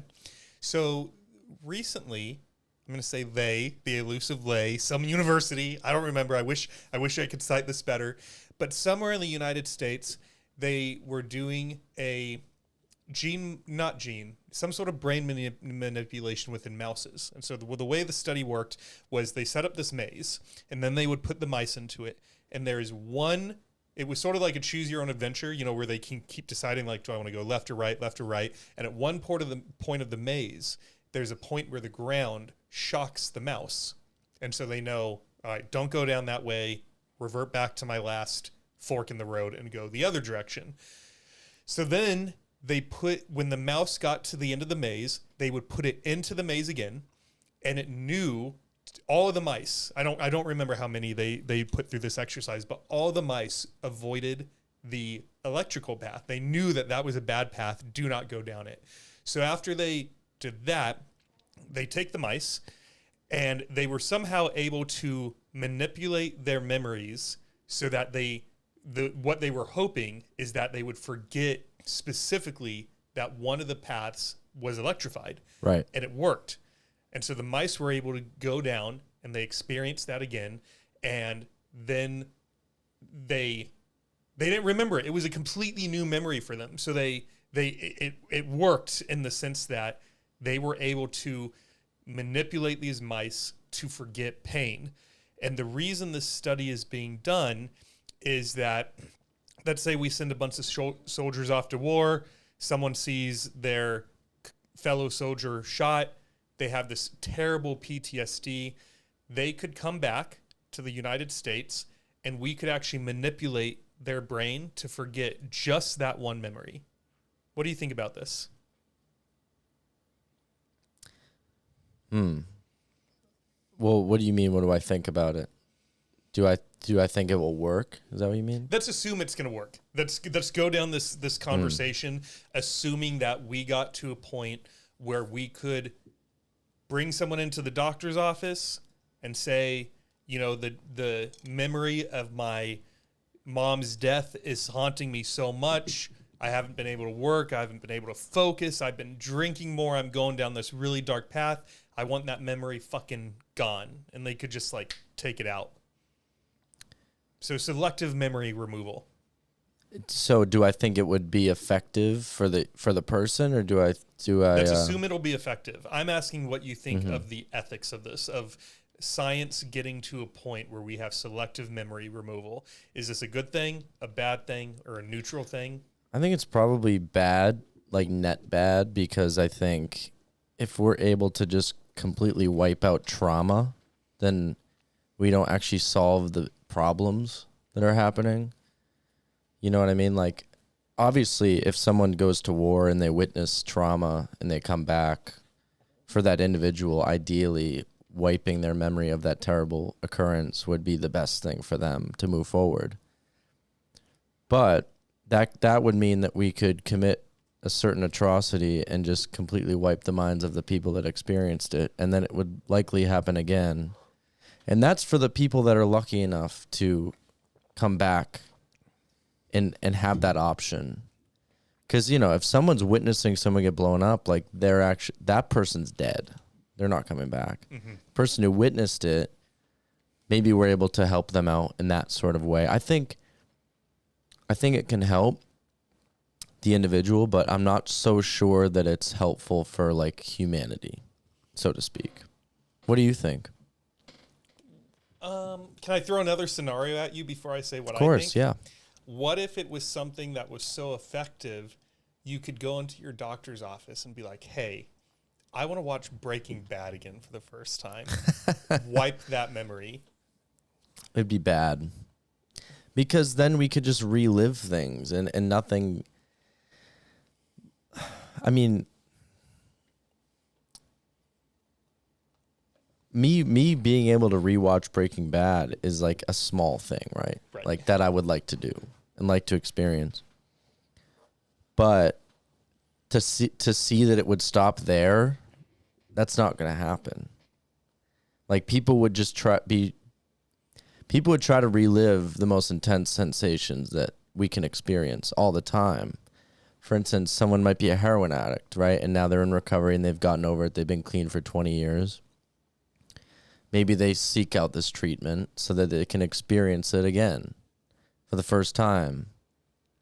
You know, it could be more detrimental than Breaking Bad or something of that nature.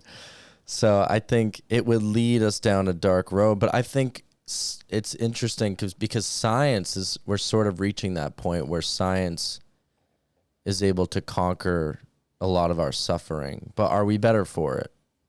You know what I mean? Like, there's studies coming out that say that humans are like the most unhappy we've been, yet we have everything we need. And science and like the quality of life is higher. But what does that really mean, you know?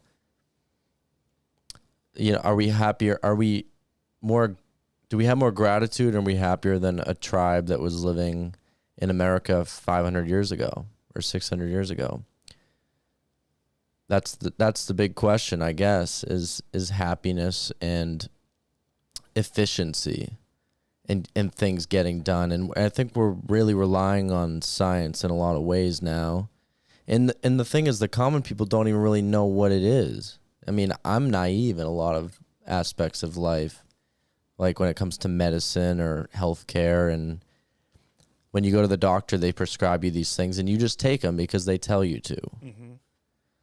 I think there's high potential for abuse with science and AI and all the new things that are coming our way, and things are moving so fast now scientifically that we're not really able to grasp what we're dealing with. It's nice because we live longer and we have less health problems, but is humanity going to be better for it? I guess is the main question. Is our survival...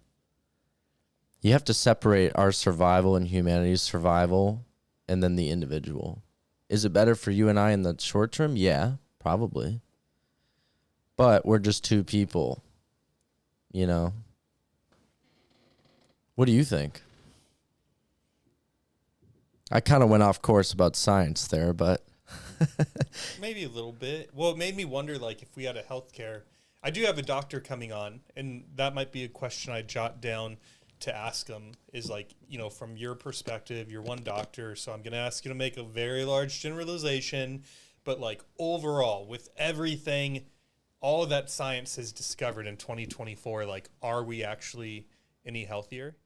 And this guy specifically, I went to see him because I fucked up my knee since I saw you last. So at first I did the whole RICE thing, which is, you know, the rest, ice, compression, elevation, stopped working out. I cut legs out of my gym routine for like 3 weeks and it didn't do anything. And then fast forward 3 months and the pain was still there. So I went to see him. So he's specifically like a knee, elbow, shoulder, like a joint doctor to help get you up and running again. And it actually worked. I would totally shout out Texas Orthopedics of Austin. He had me go see one of his physical therapists for 6 weeks, and I am almost pain-free, except when I'm climbing staircases. That's the one time that specific pressure sort of makes it flare up. But, you know, like you said, you and me are just two friends, right, that are having a conversation. We're not scientists. We're not doctors. I think I am going to get his take on, like, what, you know, he thinks, where he thinks we are, because that would be my question is, like, are we any healthier with everything? Like, do we see cancer going down? Do we see Alzheimer's going down? Do we see, are people living longer? Is our average lifespan actually increasing in 2024 compared to 2004 or 1984? In terms of this, specifically the, like, selective memory erasing, I don't think it's a good thing. I remember I was talking about this with one friend, and the whole time you were talking, I was trying to remember a specific example that he brought up.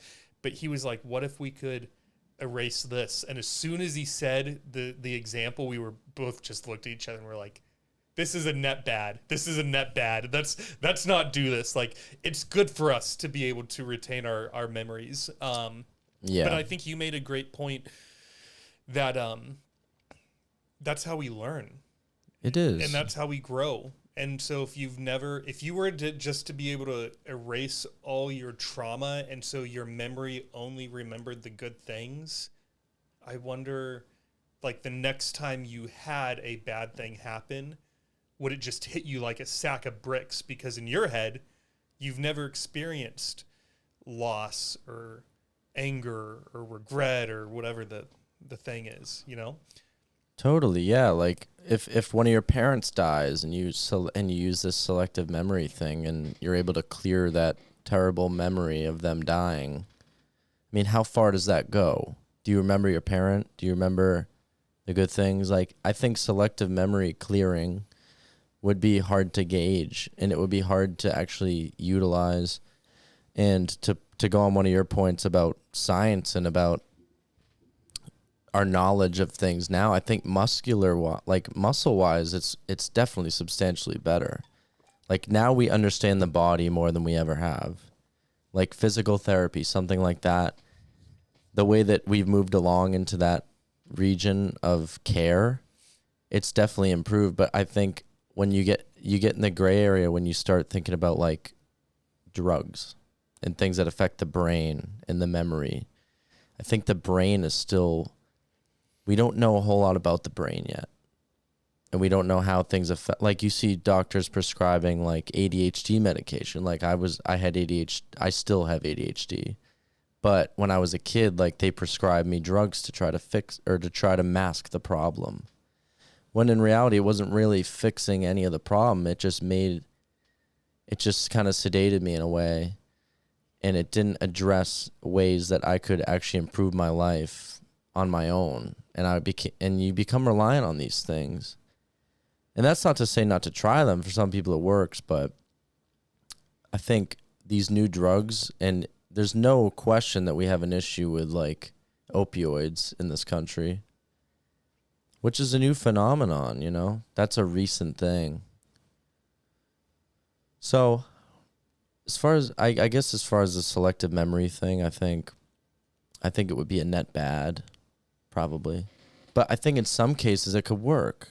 I just think it would be abused, especially if the general public had access to it, or it was affordable, or like, let's say companies could come to the forefront that would provide this service for you, where you're able to go in and they're able to wipe that part of your memory. That would definitely be a problem, in my opinion.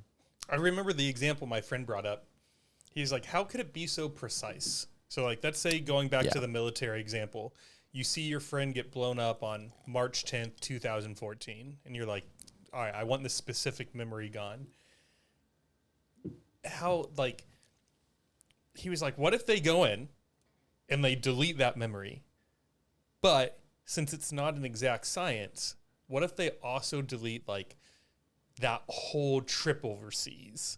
And then, like, all this stuff you would have wanted to remember, they accidentally wiped out. Or however they're pinpointing, like, okay, we need to get rid of this date and this event. What if they accidentally deleted that event, but also deleted his relationship with his girlfriend? And then he leaves the doctor's office and he drives home and he walks through his front door and he's like, whoa, who are you? Why are you in my home? Like, right. That would be very bad. That's a great point. How do you gauge it, and how would it actually? Not to say it won't be possible. I think we do get to a point. It seems we're moving in a direction where we're trying to mitigate suffering as much as we can through drugs and through, every kind of aspect. And that's kind of the natural progression of humanity at this point. Like, we've kind of removed all the threats in a way. Like, you don't have to walk outside and worry about like a mountain lion killing you. You're able to sleep in a nice bed. You have AC. You have a water on tap. You don't have to, you just go and you buy food, you bring it back. But all these things have made us reliant on this system that we've created. And for us, it's great because we're living in these moments. But if something were to ever happen, where we didn't have access to all these things, like we would kind of be like infants, you know? We would be helpless. Like, you know, you've heard about like the grid shutting down. What if we didn't have electricity anymore? That would cause an insane problem. That did happen. So were you in Austin in February of 2023? Yeah, when we had that ice storm. So up here, we are probably at a higher elevated point of Austin, here at the studio specifically. Yeah. But we lost power for 6 days, and that was very eye-opening to me of just like how reliant I am on grocery stores, running water, electricity. That was a wild 6 days. Yeah. Or even just COVID. You remember when COVID hit and like you couldn't buy toilet paper? There was a shortage of meat and beans. That was just a small dosage of what could happen. And I'm not saying we should live in fear, right? Like, and I wouldn't have it any other way. It's nice to not have to hunt. It's nice to be able to just buy food, but it makes you think. It's like, okay, well, what if we do keep moving in this direction and something happens to the universe or to Earth or to the population of the Earth? Something catastrophic, like it could potentially be our biggest threat as humans. You know, the thing that we're creating. It's sort of like a Jenga game in a way, or like a pyramid that you're building. I don't like that example of like society. Listen, this is a very pessimistic kind of take, and I'm not saying this is going to come true, but it's something to think about. That's why I'm kind of a proponent of like self-sufficiency, and I mean, not that I'm practicing it very much now. But when I get my own land someday, I would like to know how to like harvest some things or, have some knowledge of basic survival is something that everybody should have, but most of us don't. We're reliant on our surroundings and the things that we've created. One of my more recent guests his name is Dylan Gonzalez, and he came on to talk about Bitcoin and cryptocurrency in general, which I was really excited for because one, I didn't know much about it. Two, I'd probably like 25 interactions with him before he came on the podcast. So back to our point earlier, I was like, I trust this guy. I like how he thinks. I like how he articulates his thoughts. Let's have him on, see what he has to say. And one of the things he was talking about is since Bitcoin and cryptocurrency isn't regulated by any of the governments, that the only way to completely shut it down would just be to attack the internet and shut the internet down completely. And he was like, what would happen like if that hypothetically happened so that governments could retain control of currency? And we lost power.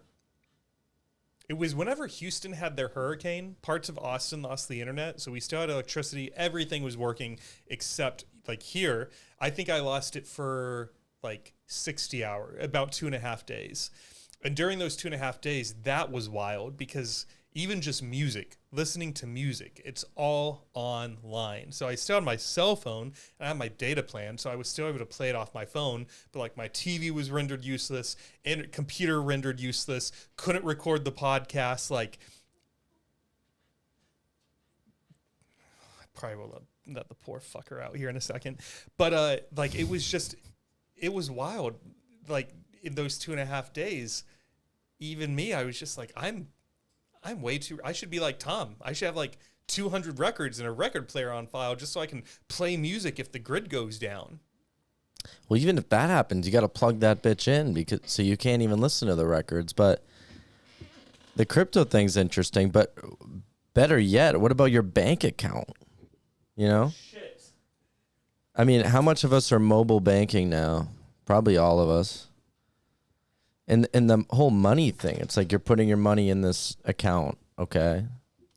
Which isn't even backed by gold anymore. Like the Federal Reserve isn't backed by gold. It used to be. Like the U.S. government used to have to they had a gold reserve. So basically any dollar that was in the Federal Reserve or that the federal government had to be backed by something. So that if the dollar were to dissipate, like we have this gold. But now we're at a point where the debt is so high and that's no longer a factor. Like the dollar is no longer backed by gold. We're all relying on this dollar, that this is worth something. You know, but it used to actually have to be backed by something. It's not even the case anymore. So basically, I guess the point is we're really putting a lot of trust in the things that we use in the government and the banks and private industry, and we're hoping that it will continue to go the way it is. We're all living on hope right now. The takeaway we're all living on hope. We are, in a sense, you know. The takeaway from this conversation with Dom Francis is that the Oh my first God. thing tomorrow morning, I'm driving to an ATM. I'm withdrawing 50% of my assets. I want you to have a crawl space like Walter White. That's what I'm telling you. And I'm gonna Take your dollars and put them under your bed. Yes. Oh God. No, don't do that. But it's important to spread your assets out, I guess. Not that I'm doing that very much right now, but I mean, I sort of am, but again, it's all electronic. So I have a checkings account. I have a and the savings odds of that account. happening are slim. Like I'm bringing up the worst case scenario Of the internet getting shut Of- down of- permanently. of something that could is a potential thing that could happen, but it's unlikely. So I wouldn't change your lifestyle very much. Things seem to be okay. I don't know. I'm about to go buy some land on some island that's not associated with any major government and make sure it has a working well, a couple of cows so we have some meat to slaughter, bad idea, a couple really. of freezers so we have some place to store the meat. I already have a rancher that I'm going to ask to be part of this compound. I have a couple military guys that can help defend the compound. That's why I'm podcasting, man, is I'm building my inner circle of the 30 people that I would bring to my apocalyptic compound. I with hope me. I can come. I'll be a good hand. I can shoot something for you. Okay. Yeah, I'll bring a gun. Okay. Okay. Dude, what a wild topic, wild rabbit hole we've gone down this evening. Oh, I love rabbit holes, We've man. talked about I'm like half rabbit already. Bright-eyed and bushy-tailed, huh? Yes, sir. I don't even know what that term means, to be honest. Is it just like horny, ignorant? Bright-eyed? Probably all of the above. Horny and ignorant. Do you know what that term means? I haven't got a clue. I've heard the term, but I don't know what it means. If you know what it means, leave a comment. What did you want to talk about tonight, Dom Francis? Oh, man, I'm always down to talk about everything. One thing I really want to know is, what is that picture on your wall of these wolves? Oh, that's Tahoe. That's Northern California. Yeah, Northern California. You took that, huh? Oh, no, I bought it. No, I know. Looks like a drawing. It's beautiful. Bright-eyed and bushy-tailed is an idiom that means someone is happy, full of energy, eager, and alert. That's me. That's me. I guess that's me, too. Yeah, that's just from Tahoe.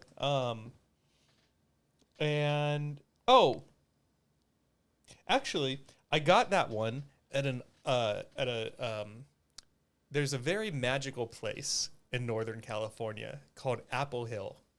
Mm-hmm. You ever heard of it? Nope. I think it's a pretty local thing.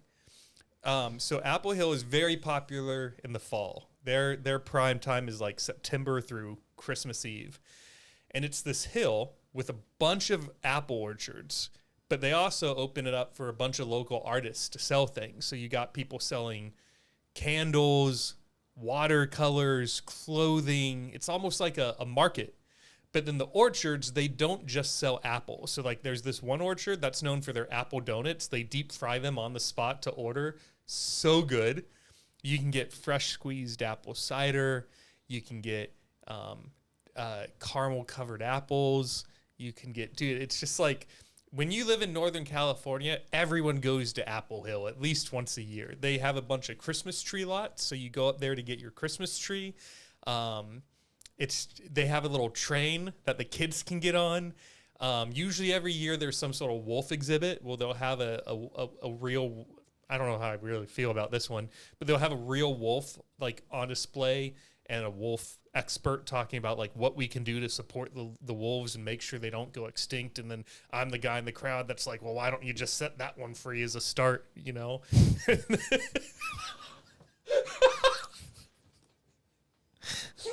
Did you say that to him? Maybe. I want to go to. I've never even been to California in my life, but I want to go there. And one place I want to go specifically is Apple Hill. Apple Hill. Now, like you're really selling me on it. I want to get a Christmas tree there. And then also, I really want to go to. It's right above L.A. Hollywood. It's like a forest. Oh, just the redwoods? No, not the redwood. Well, I want to go there too, but That's northern. it starts with a actually. T. Tahine. No, That's a spice. I'm really blanking on it. Starts with a T. Topanga. Have you been there? No. Mostly no one's been there. Like everyone I ask who's lived in California has never been, but there's one road to get up and it's just a forest and you can see all of LA. And now it's like, you know, you have to be a multimillionaire to live there, but a lot of the musicians that I love, like the era of music that I love is from the 60s, and a lot of these guys were in LA and they were living for nothing. Like one band that I love, The Doors, they specifically, they had a little house, little bungalow on Venice Beach, and they paid $180 a month in 65, and they lived there as a band, and they played around town, and they paid their rent that way, which isn't possible now in LA. That place that they had would probably be 6,000 or 7,000 a month, probably, maybe even more, because it was actually probably 10,000. I don't know. It was right on the beach, like walk to the water, and right by the canals, the Venice canals. And anyways, Topanga was kind of a hideaway for some musicians because it was close to LA. You could get down to the city and be in the city within 30 minutes or even 20, but you were still in nature and you were in the woods and in the hills, which is great for writing songs. You know, you could be in nature and you could go right down there. And so I want to visit there, and I really want to go to another area of LA, which is right above. See, LA is so big; it's hard. It's actually kind of hard to describe where it is. It's kind of near the hills, but I'm blanking on the name, and I can't think of anything right now. I got like brain fog. Stupid. You know, this makes me want to. Laurel Canyon, that's what it is. You ever been to Laurel Canyon? Mm-mm. Never even heard. It's another of it. area. You could get down to LA in 10 minutes, but you're in the woods, and some prominent musicians live there. Crosby, Stills, and Nash. I don't know if you've heard of them. Nope. Frank Zappa. Nope. Joni Mitchell. Yep. Joni Mitchell lived there. Neil Young lived there. Yep. All these musicians lived there in the 60s, and it was like this hot spot for creativity. And they lived there for nothing. And they go down to LA, play gigs at the Troubadour and other venues, and their rent was like $50 a month. But you look at these places now, they're multi-million-dollar compounds to live there. So basically, I want to go to these spots in LA. How far of a drive is this from your place? It's about 23 minutes. I live right downtown, so it's like a little bit out. About 9 miles, 10 miles. This makes me want to show you. There's a bench, not even 10 minutes from this front door. So if you head out behind the complex into the woods, it leads out. You got a very nice little walk. Yeah. And then they set up this bench that just, there's this part where the wood's clear, and they put a bench there, and you can see the river and it goes all the way to downtown, and it's just this epic view of the city. It's so cool. And This is a great area. I feel like this should be one of your like secret writing spots if you ever need to get out in nature. Yeah. I'm always looking for those. I for a while I was trying to move. I've kind of settled where I am now, but because it's really convenient for gigging. Some of the gigs we play are just a mile down the street, which is great. But where I live now is not great for inspiration. I'll say that because I'm so close to the city, and I'm one of those people that to really write I kind of need to be removed a little bit from everything. I've noticed. Well, yeah, I mean, that was we won't rehash this whole thing, but that was the whole point of the lodge. Yeah, that's what the Lodge was great. I wrote 10 songs in like 4 days. And that's pretty hard to do. I mean, I'm one of those writers that I wait for inspiration, or I try to, I always work on my craft. I'm always trying to learn other songs or like read, study the craft. But specifically, I need an environment which is conducive to creativity, and I feel like the city life isn't necessarily that for me. So ideally, which is expensive, is to live close to the city but in nature. And there's only a few spots in Austin which you can do that. You ever gone to the roof of Austin Public Library downtown? No. It's a pretty cool roof. So I think they call it an atrium, maybe. Oh yeah. But they made so it's I wonder, let me see. It's very peaceful. I don't even know how to describe it. Austin Public Library. Jamie, pull that up. This is one of those moments. I wish Jamie was here. Thad, pull that up. I wish Thad could do something other than knock over cameras. So here's one picture of it. Oh, that's gorgeous. So they have all these plants, a shit ton of plants, and all these tables and chairs. And I think you're either 5 or 4 floors up, so you're pretty high up. And if you sit on one side of the library, you can see the whole city. But then there's another side where it's facing Lady Bird Lake and more of the nature and like this area, and you just have this beautiful view of all this greenery. So that's free and close to you. And I don't know if you can write well with other people. No. No, okay. I need to be alone. You really do, don't you? Yeah, because when I'm writing, I'm letting it all out, and it's not always pretty. You know, when you write, it's like writing a draft, you know, a rough, if someone's writing a novel in their first draft, it's like kind of messy. But then you refine it a little bit over time, and then it becomes something that the public can listen to. And that's kind of the trouble now, is I live with 3 people and that are scattered around the house. So sometimes I'll be in the living room and I'll be working on something, and someone will come downstairs, and it's like I lose my train of thought. But you know, right now, like with the album almost being done, like right now I'm kind of in a recording phase. Like all the songs on the album are already done. I've written them. There's songs I've written over the past 3 years or so, or 2 years. Some of them I actually wrote before Lodge even came out. They just weren't done yet, and it took a while to get them finished.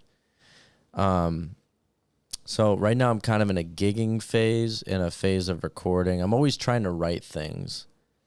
But you know, at some points in my life, the writing comes easier. Like for this album specifically, there's 9 songs on it, and 4 of them were written within like a 4-day span. And it was great. But you can't keep that going, or at least I don't know how. Nobody does. No writer does. And then, yeah, some moments are like you get these spurts of like, okay, things are kind of connecting and making sense.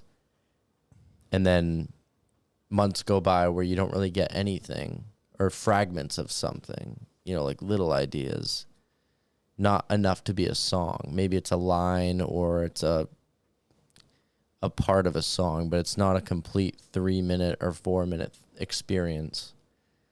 And I'd say lately, the past couple months, I haven't really been getting a whole lot creatively, which is unfortunate.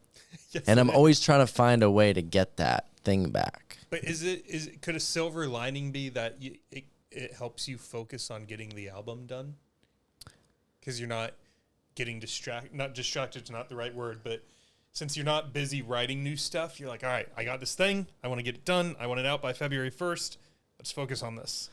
Sort of, and that's probably one of the reasons why I'm not as creative at the moment, or not writing as much new stuff, is because my mind is on the album and trying to make that thing complete and what I want it to be. And that's kind of got my attention mostly. and anything new that I write is kind of deviating from that attention. And I think some people can just write endlessly, like a Paul McCartney or some of those guys from the Beatles just crank them out. But the albums, I've been working on it for a year now, and up to this point, it's been my focus. And I think once I'm done with it and it's like, this is the album and I'm finished, then I can start really opening that channel again and getting new ideas and new songs.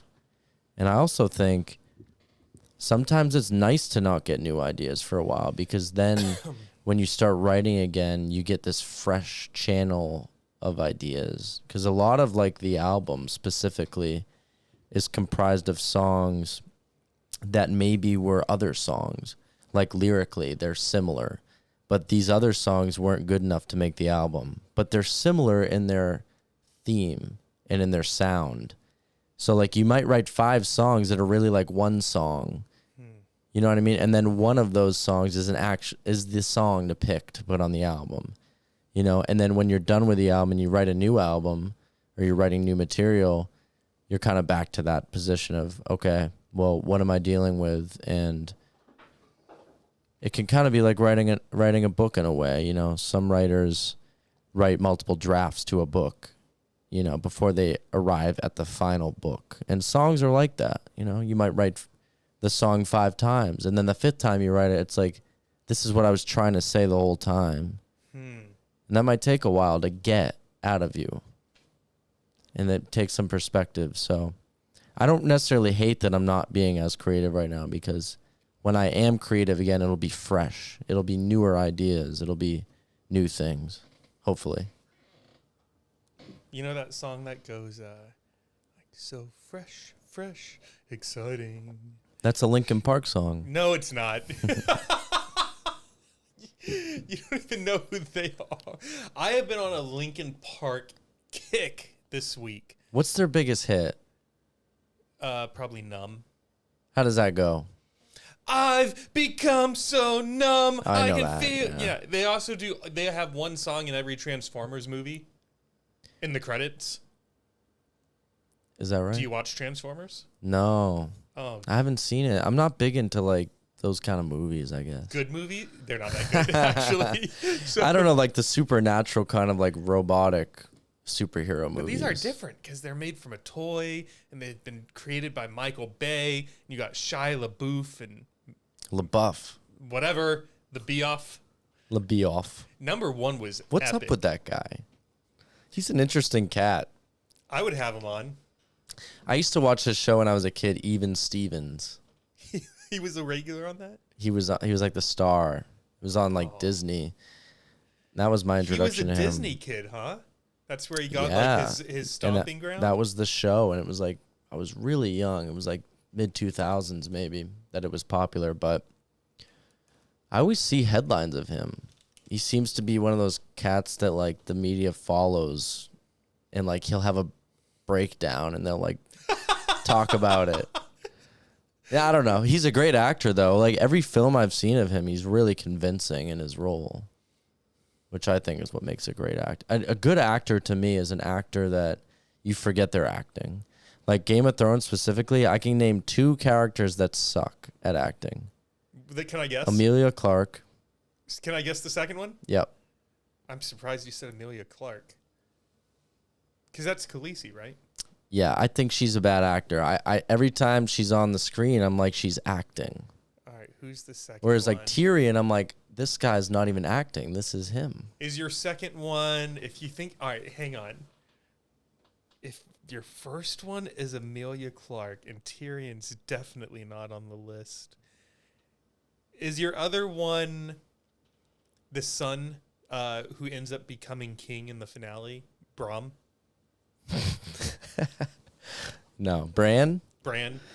No, he's not. He's not one. I don't think he's a particularly great actor, but his role is not big enough for me to really. I didn't get enough of a sample size, and he's like a child in the beginning. So Who's the second one? Kit Harington, Jon Snow. Why did I guess him? Yeah, I hate that guy. Hot You know take. what? You know what though? Like in the beginning, I liked him, and then he just didn't change throughout the whole show. It's like this guy's been through the most, arguably the most in the whole show, and he's like still the same guy as he was in the first episode. And whenever he, like the actor specifically, there's just not a lot of range of emotion. And I don't know if that's the way they wrote him in the books, but I just don't think he's a great actor. Like, it's that over-the-top British kind of acting. That being said, though, most of the acting in that show is phenomenal. Did you see Barbarian? No. Fuck! I would have loved to talk about that movie with you for a few minutes. No, I haven't seen it. Have you seen Gladiator? The Russell Crowe movie? Yeah. Apparently, they're coming out with a second one. Did you read that? No! Boo! Yeah. I'm against this. Okay. How? Everyone's dead. I don't know, but they're doing a second one. Are they? They're not Well, remaking you know the first- way they look at it. It's like, can we make money off this? Yeah. If we make Yeah, a I second one, know, people will but- see it. And I mean, I will too. I will go see That's the it. problem with cinema now, though. It's like the fresh ideas, like, where are they? You have a couple directors who do it. Like, Tarantino's always pretty original. Scorsese, pretty original, but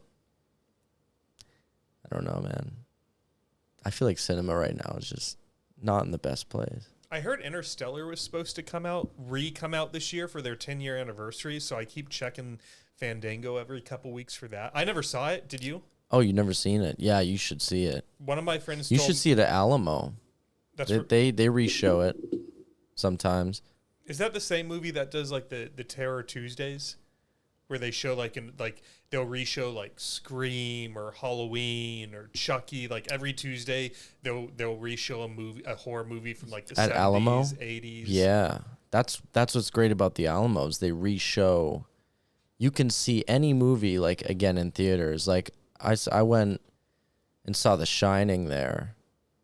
Have you seen The Shining? Oh yeah. I saw it in theaters and it was fucking awesome. And that came out in the 80s. There's no way I could have seen that in theaters, but like they re-show movies, so it's like you get that cinema experience. Did you go see any of the Lord of the Rings when they were in theaters in June? I haven't seen any Lord of the Rings. Get no. out of here.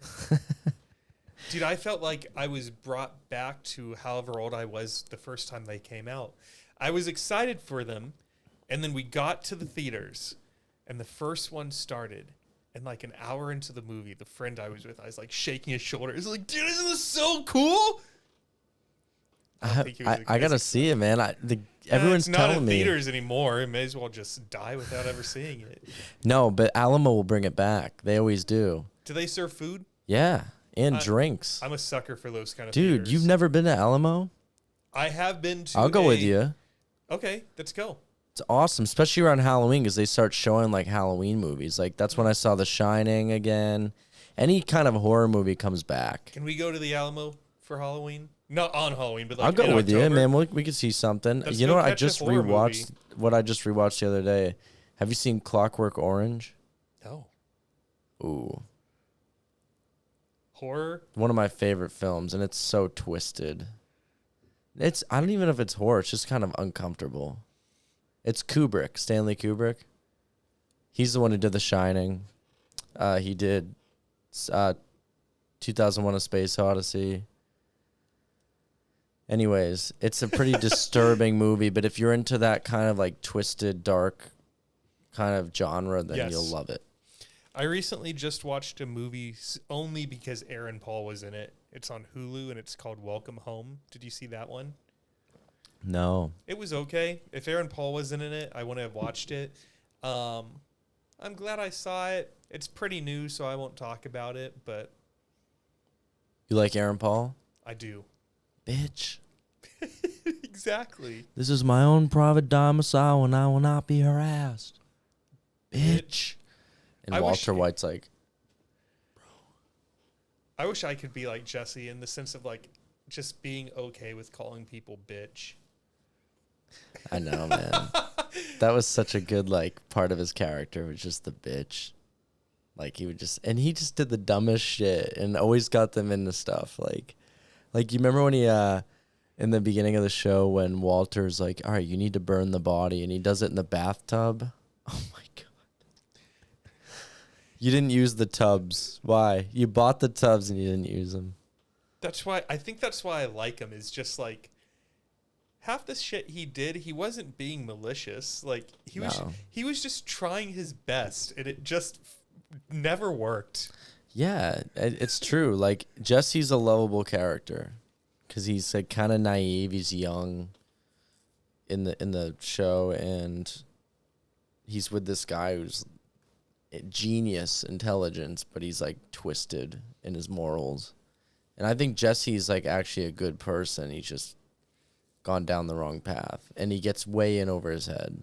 After I rewatched that show, my takeaway was Skylar is not as much of a bitch as I thought she was. She was just also doing her best to like keep up with the insanity that I was agree. her life. Yeah. Jesse was like the objectively only good character on that show. And Walter, the second time I Probably watched, Hank too. I think Hank was actually and Hank, pretty good. Yeah. Hank was. I mean, he had a few slip And ups. Gomez, like Gomez as well. yeah, Not the only. Let me rephrase that. Of all like the like, first time I watched it, I was sort of like team Walter White. Like, oh, let's go Walter. Like, this is so cool. He's just doing what he has to do. The second time I watched it, I hated him. By the time we got to the like season 4 and 5, I'm like, you've never been nice to Jesse. You've always been mean to him. Jesse's had your back. Jesse's been nice to you. Jesse's been trying to be part of the team, and you just used him and manipulate. Like, I fucking hate Walter. He's a bad guy. But at the same time, you're like rooting for him in some weird way, especially when he gets in with like the Nazis. You're like, oh, he's gotta win. Or when he's against Gus, you're like, oh, come on. Have you seen Better Call Saul? All of it, yeah. Yeah, that's a great show. What do you think of Jimmy? Some people said that they thought Better Call Saul was just as good or better than Breaking Bad, and I don't get those people. Jimmy was cool.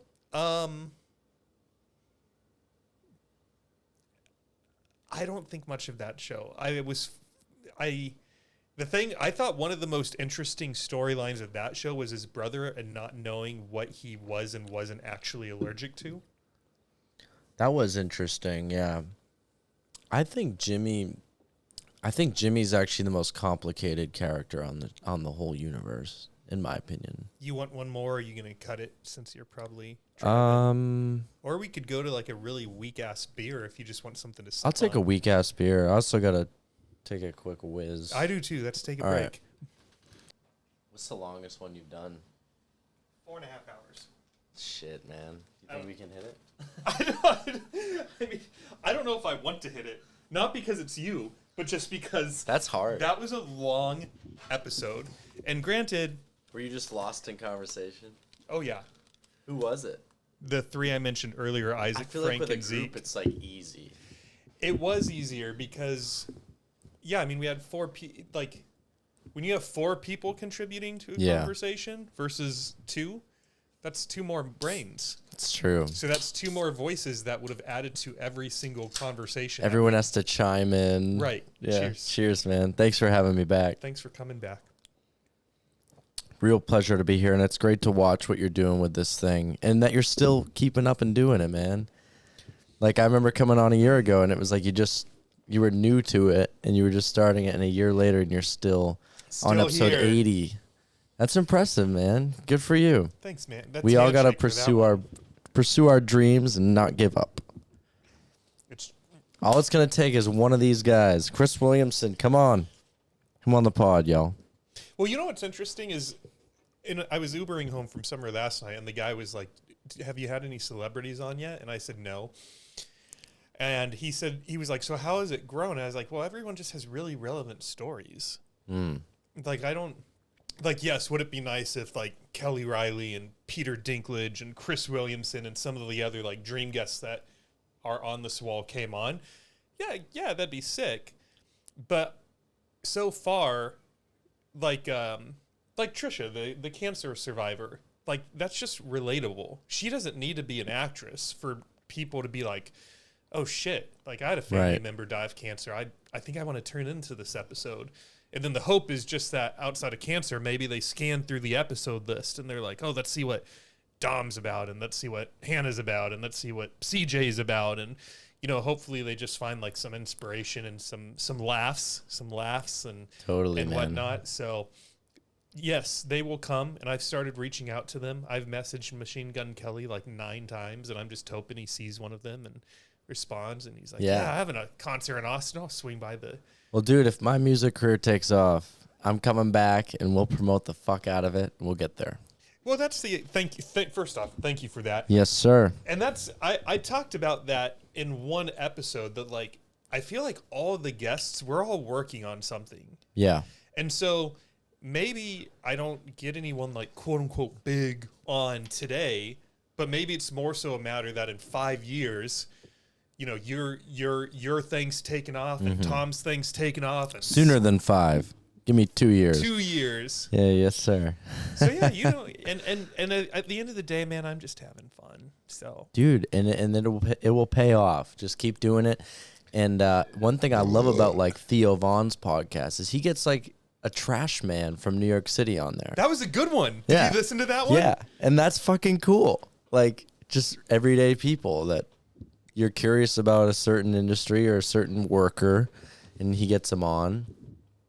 People actually like to hear about this kind of stuff, you know? Yeah.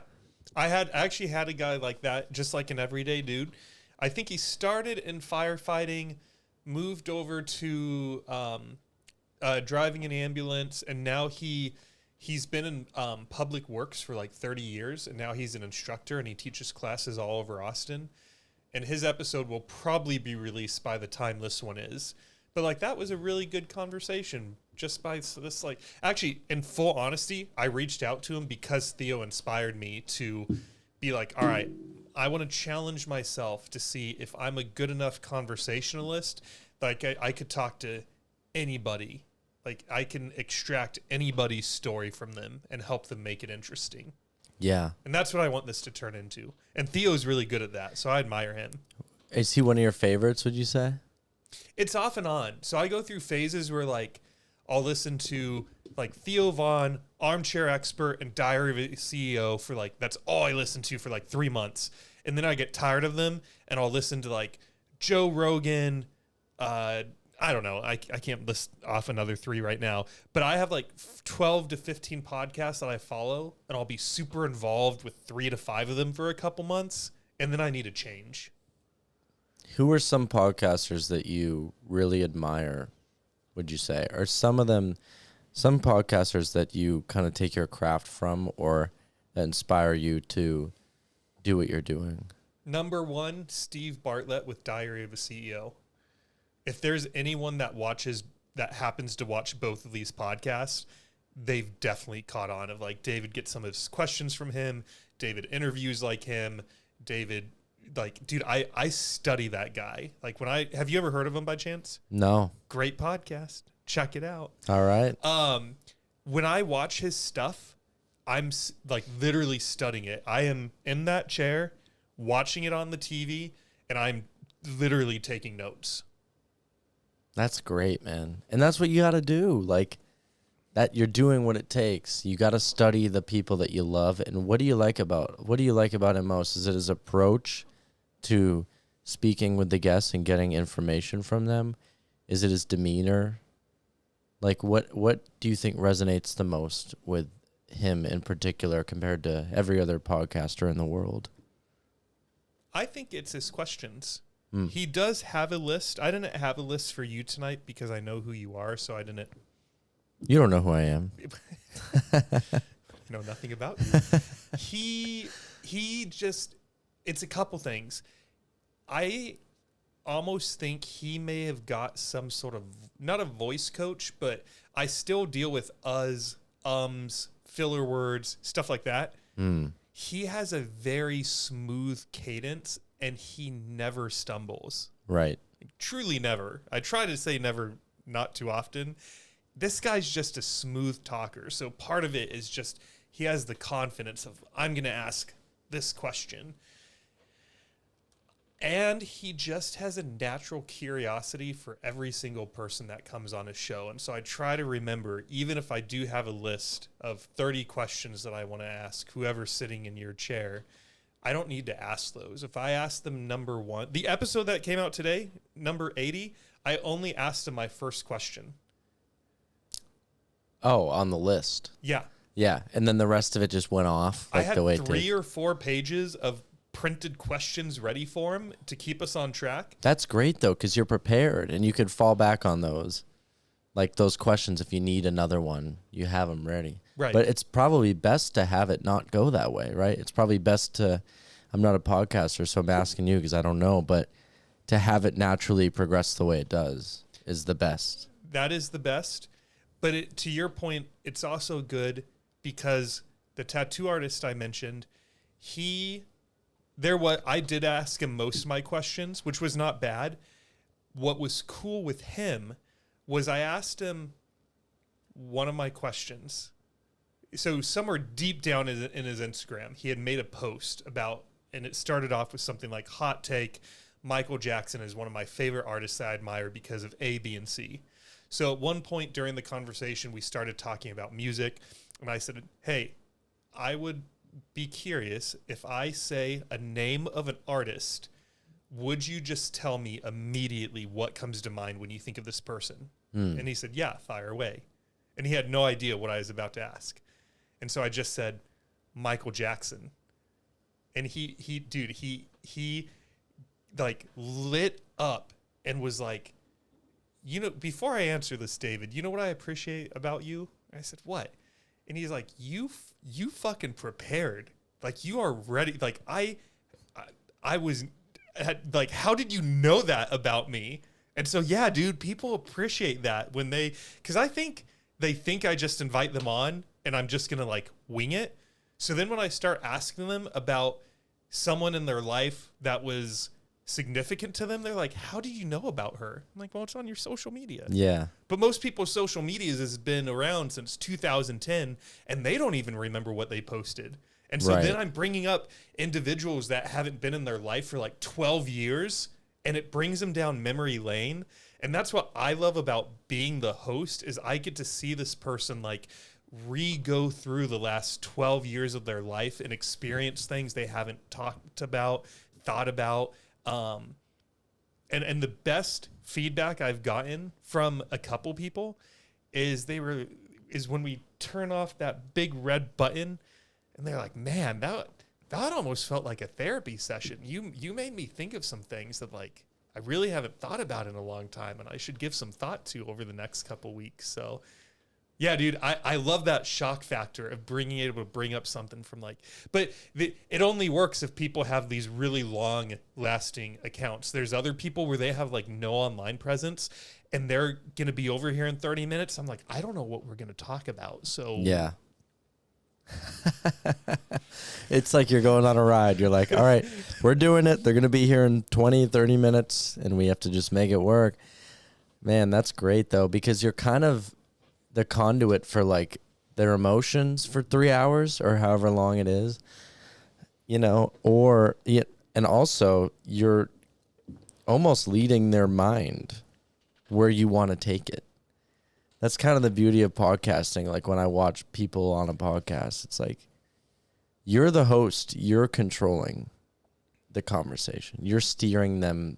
I mean, it's a dance, right? Like you're asking the question and the person's answering, and then it might spawn another question based upon that previous question, and you're going down this path together. But at the end of the day, it's like you're the conduit for what goes down and what happens, and that's cool. It's kind of like playing music. Like if I'm playing a show, like we're playing the songs that we play, and people are there to hear the songs that we play. When you're hosting the podcast, they're there for you. I mean, you're there for them as well, but they're on your show, and you're the one asking the questions. And at any moment, you can ask anything you want. And it's like you've got the mic, and they have to answer. And it's beautiful because certain means of like getting information out of people, they have a chance to think of what they would say. But podcasting is very in the moment, and you don't have a whole lot of time to think of your answer, so it's genuine, and that's a beautiful thing, you know. That's why I think podcasting is becoming so popular, in my opinion, is because it's really genuine. It's like we're just having a conversation. Yeah, people are listening. They're looking at us. They're hearing us. But like on your podcast, I forget that we're even doing this. Mm-hmm. I feel like we're just talking. We're just hanging out. Like friends. And that's what makes a good podcast. It's like you're just hanging out. All right, It's great, man. It is great. Here's a question for you while Sure. we're up in space in this 10 by 10 box. What's your superpower? Oh, man. That's a great question. I think one of the things that about me that I don't know if I'd say it's a superpower, but I'm really good at meeting people where they are, I think, and relating to people, no matter where you're from or what your background is. I can find something within everybody I can pull things out of people, some traits that maybe are hidden beneath them or like something they've buried, and just keep a light energy, I think. I'm really good at conversing with people and keeping people in an easygoing kind of mentality and mindset. I'd say I'm just really good at dealing with people. You know, I'm a people person. I'm not always like a real extrovert, but if I get to know somebody or if I'm able to talk to them for a couple minutes, like it's usually always a good experience for both of us. So I'd say that's probably my superpower, is meeting people where they are. What about you? I think I'm good at asking people the right questions to get information out of them, even if they didn't expect to or want to give it. Well, that's a great quality to have if you're going to be a podcaster. So this question was asked of me at a event I went to a couple weeks ago, and I show up to the event, grab a drink. I see like 5 or 6 dudes in a circle talking. I think I'm going to go to that circle first and sort of see what they're talking about. And what was cool was as I walked up to them, they saw me. They sort of opened up the circle a little bit. And while the guy that was talking was wrapping up his thoughts, he finished his sentence. And one of the other guys looked at me and said, "Who are you and what's your superpower?" And I said, "I'm David." And I gave him the answer I just gave you. Wow. And one of the guys in the group he looks at me and he goes, "Seriously?" And I said, "Yeah, I think I'm okay at it." And he goes, "I'm out of here." And he turns around and leaves. And I thought it was going to be like a joke where as soon as he turned around, he was going to turn back around and like rejoin the circle. Homeboy left. Oh my God. How did that make you feel? It made me wonder what he's hiding. Yeah. So he, in his mind, he's like, what do I not want to tell this guy that he might get me to tell him if I spend too much time in conversation with him? And whatever that thing was, he bounced. He probably killed somebody. He's like, this guy's gonna get me to admit to murder, and I'm gonna be my whole life's gonna be ruined. I gotta get out of here. Did you hear of the Rainy Street Killer? You know what's funny about that is when the band started, we were called Dom Francis and the Rainy Street Killers. No. Yep, that was our name. And we've moved away from that, but we used to book under that name, and we couldn't think of like a name for the band, and we don't have one. It's just Dom Francis. Although I would like to think of the backing band as like has a name. And but think about how many great artists don't, like Chris Stapleton, Zach Bryan, Michael Jackson. Yeah, so many bands, they never come up with a name. That's true, and it wouldn't even be like an official name. Like, this is what we're gonna release the music under. It'll be Dom Francis, but just a way to introduce the guys. Like these are like Charlie Crockett, for example. His band's the Blue Drifters. He's like, I'm Charlie Crockett, and these are the Blue Drifters. Or like Tyler Childers, his band's called the Food Stamps. He's like, I'm Tyler Childers, the Food Stamps. I didn't know that. Yeah. most bands kind of have a backing band name. So for a while I was like, oh, we need a backing band name. Now Dom I'm like, I Francis don't think we need one. We'll just do Dom Francis. and the Rainy Street Just makes it Killers. easier. But yeah, when we started, we were like kicking names around, and someone was like, what about the Rainy Street Killers? And we were like, oh, well, I don't know. Let's try it. And so we booked a couple of gigs under that. But so I'm familiar with the Rainy Street Killer, and we thought it would be a good local name because people would be like, oh, the Rainy Street Killers. Let's go see what's up, Like it would kind of be intriguing in a way, in some twisted kind of way. No, I don't think the Rainy Street Killer is even real. I think it's just something that's been promoted, but I think there's been no signs of foul play from the deaths that have occurred in the Lady Bird Lake. So I'd like to think it's not actually a killer, which is why we named the band that. If there was actually a killer going around and like people were chopped up in the river, well, we probably wouldn't have done it. But yeah, so we booked a couple gigs under that name, and now I just book it under Dom Francis, and so I do know who that is, or who allegedly they are. They are, you're right. Everyone's drowned though, and they've all been men in like their 30s. You'd have to be. Why do you think I never go downtown? If you're a kid, well, you're fucked. Yeah. That's what I'm saying. I'm a man in my 30s. Yeah. Don't go there. It's funny. There's a whiskey bar right on the lake on Rainy Street. I'm trying to remember the name of it. I don't remember the name of it, but it's a whiskey bar, and my friend Victor like tore his ACL or something, and he was on crutches. He's from France, really good guy. And me and my friend Gavin were like, oh, we're going to put him on the side of the river and use him as bait. Oh. So we can catch the guy. Or girl. Or the person. Woman, person. So we put him there for like an hour, but nobody came. So we weren't gonna let him die. We were gonna catch the person. That's get the always reward. the plan, though. That's always the plan. Is like, let's use this bait, and then it goes terribly wrong, and then the friend ends up dying. Well, yeah, we would have felt really bad about that, but it didn't happen. Good. We were ready though. We were like in the bushes. We would have got them, whoever they are. Unless they had a gun or something. So I am familiar. Why do you ask me if I know who they are, though? The Rainy Street Killer. I don't know. I sent you off the rails. Whatever digression this conversation took, you said something that made me think of him or her. It's probably a him. Most killers are men, statistically.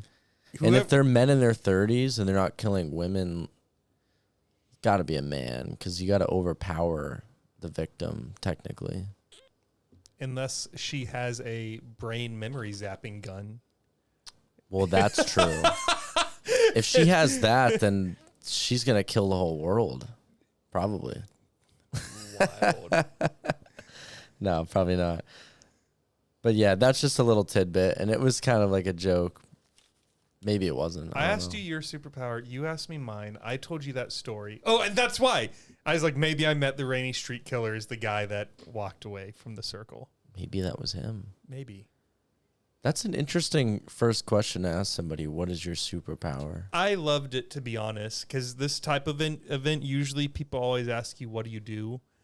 And I just hate that question. Because, so recently, I answer that question, I'm a podcaster. And then people are like, well, are you making money from it? I'm like, no. Yeah, people always say that. When I say I'm a musician, they're like, oh, is that your full-time job? I love that. So that's how you introduce yourself to someone you've never, if you like, let's say hypothetically, you took an Uber home tonight and the Uber, you get in the car, you start driving and the Uber driver says, what do you do? How would you answer tonight, right now? I would say I do a lot of things. And if he said, what are some of those things? And if he said, what's the number one thing that you do? I eat, I sleep, and I drink. No. And then he says, all right. What are you most excited about in your personal life? Oh, man. We're moving away from the question of what do I do? Well, it's because What am I you're most cheating with your answers. I know I'm cheating. What am I most excited about? What's to come? What is to come? What could be coming? Who knows? The uncertainty. That's what's coming. Nobody knows what's coming. What excites me is the unknown. The things in your life that you prepare for and you hope they work out, and that dream you have, and you keep chugging away at it, and you want it to come true, and it gets you up in the morning, and it gets you excited, and it's like the only thing that's worth living for. I mean, you got your relationships, you got your friends, you got your family. That's great, but whatever. What's driving you? What is that thing in your heart that's like tugging at you? Like, you got to do this. That's what excites me. What's driving Dom? What's driving me is the want to create something that's worth listening to and worthwhile, and to create something that surprises me and that enough people can connect with and resonate with, and to be able to travel and see the world.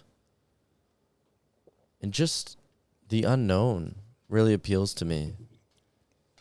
You know, like, we all have our plans in life and what we want to do, but really, how accurate are they? You know what I mean? Like, you have your dream, I have mine, but what does that look like? We think we know what it looks like, but really what we're interested in is the ride, that journey to get there. That's what excites me, is the in-between the goal, setting the goal and reaching the goal. That roller coaster ride where you're going up and you're going down, and some days you don't want to do it, some days you want to do it. And then those moments that really pay off, where you hit those moments where you're like, okay, I've made a step up now. And you just keep taking that journey. What excites me is life, a lust for life. That's what excites me. What excites you? The podcast. I think, actually, here's a better answer. What will come as a result of the podcast? In the terms of, like, I went to I was invited to a dinner last night by one of the guests, and I actually had another guest offer me a space for a free studio if I wanted to get it out of my house. So I think for me, it's, or even like friendships, dude, like Tom and like that guy in the purple shirt, Austin, we're really good friends now. Me and Olivia don't see each other as much as we'd like, but she's going to do the Christmas episode with me this year. And I never expected that. When I first invited her on, I invited her on because she's an actress. I'm like, man, I haven't had an actress yet. That'd be sick. And then I was thinking about it this year. Last year, by far, like, hands down, the most popular episode was the Christmas episode. That thing fucking skyrocketed. Hell yeah. It was insane. So I'm like, all right, well, this has to be an annual thing now. We're like 2 Saturdays before Christmas, we release an episode where all we do is we talk about Christmas, because people ate that shit up. And so I was thinking in my head, like, who might be interested? Because it's like now probably going to be my favorite, not my favorite, but like one of my most, like just who loves Christmas? And so I texted her, I sent her a voice message, and I was like, well, first I just sent her a text message, and I said, do you like Christmas? And she responds back and said, like, who do you think I am, a monster? So then I sent her a voice message. I was like, listen, I'm asking because I'm tentatively inviting you back on to do the Christmas episode in 2024. And she sent me a voice message back. I forget exactly what she said, but she was so excited. And she's like, yes, I'm down. I'm your lady. Let's do it. So just like all that unexpected stuff of just like the Christmas episode taking off. Who could have predicted that? The dinner I got invited to. Who could have predicted that? The guy that offered me a free studio space. Like all that stuff that you could never predict, that's sort of an after effect of the podcast. That's what I'm excited for. The friendships, the relationships. Right. One of my coworkers thinks that I'm going to meet my boyfriend on here. He's like, watch, you're going to invite some dude on the podcast, and it's going to turn out that he ends up being gay, and you guys are going to have this epic conversation, and then at the end Your of it, first date it's going to be on the the first podcast. date. Yeah. That would be awesome, man. Wouldn't that be wild? That would be. Yeah, your first date and you didn't even know it. Right. Yeah. In my home. That's not a first date move for me normally, is to be No. in my dining room. People will be like, how'd you meet? Oh, we met on the podcast that I host. Wouldn't that be so cool? Dude, that's crazy. That's like two truths and a lie. Like, one of them could be, I met my partner on my own podcast at my house. Actually, it's so specific that people would know that it was true, probably. Yeah, you might almost have to vague it up a little bit. Yeah. And be like, I don't even know, we met on it, like maybe leave out the house. I met my or partner something. on a podcast, or I met my partner. Skydiving. Yes, God. I met my partner. You ever thought about doing a podcast somewhere else? Just like a one-off, like in the woods or something? I want to do one in the sauna, but I don't want to damage my equipment. Yeah, that would fuck it up for sure. I was thinking for one of the December episodes, doing it around the fireplace. Ooh, that would be nice. I think it would be put one chair on either. So this would essentially be like the fireplace, and then we'd be on either side of it. Have a bunch of wood right here so we can be feeding it, and have basically bring this and turn it over and put it over there instead. That would be sick. That'd be hot. What's your favorite holiday? Christmas. It's different. So it's Christmas. I'm gonna go with my first answer. What about you? Oh, man, I really like the 4th of July. That's your favorite? One of my it's definitely probably Christmas. Christmas is my favorite. I feel like Christmas is just always great. Why did you say 4th of July though? Because it's summer and it's like the beginning of summer and it's nice out. And there's like a build up to it because you got like Memorial Day before. I don't know. And it's like I have very vivid memories as a kid of 4th of July because my family like really went all out for it. Like my mom or my grandparents had a house in Falmouth, which is on the Cape, Massachusetts, which is where I'm from. But they had a house there, and it's still in the family name. Like they've passed, but like all my mom and all her siblings still like use it, and we still go. And since I've been born, I've been going there, and we would have 4th of July every summer with my grandparents and all my aunts and uncles, and it was like a big like bash kind of thing. And my mom has 10 siblings, so like, and they have, and it's like a big like Catholic family, and all these cousins. I've got like 60 or 70 cousins on that side. And we would all go to this little like bungalow on the beach and have this bash for the 4th, and we did that forever.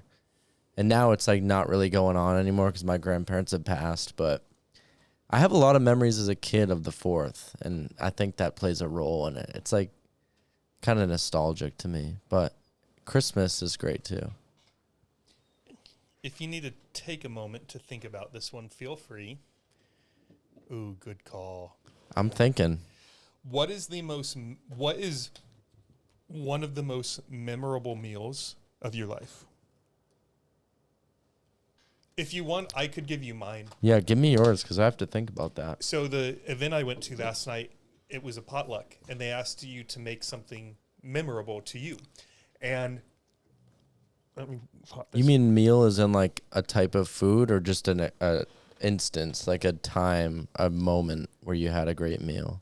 So for you, I would like to know the specific meal, but I could tell. Like the food? Not the food. No, food has nothing to do with it. It's the interaction. The meal, okay. I want to know like what the event was, who the people were, why it was memorable to you.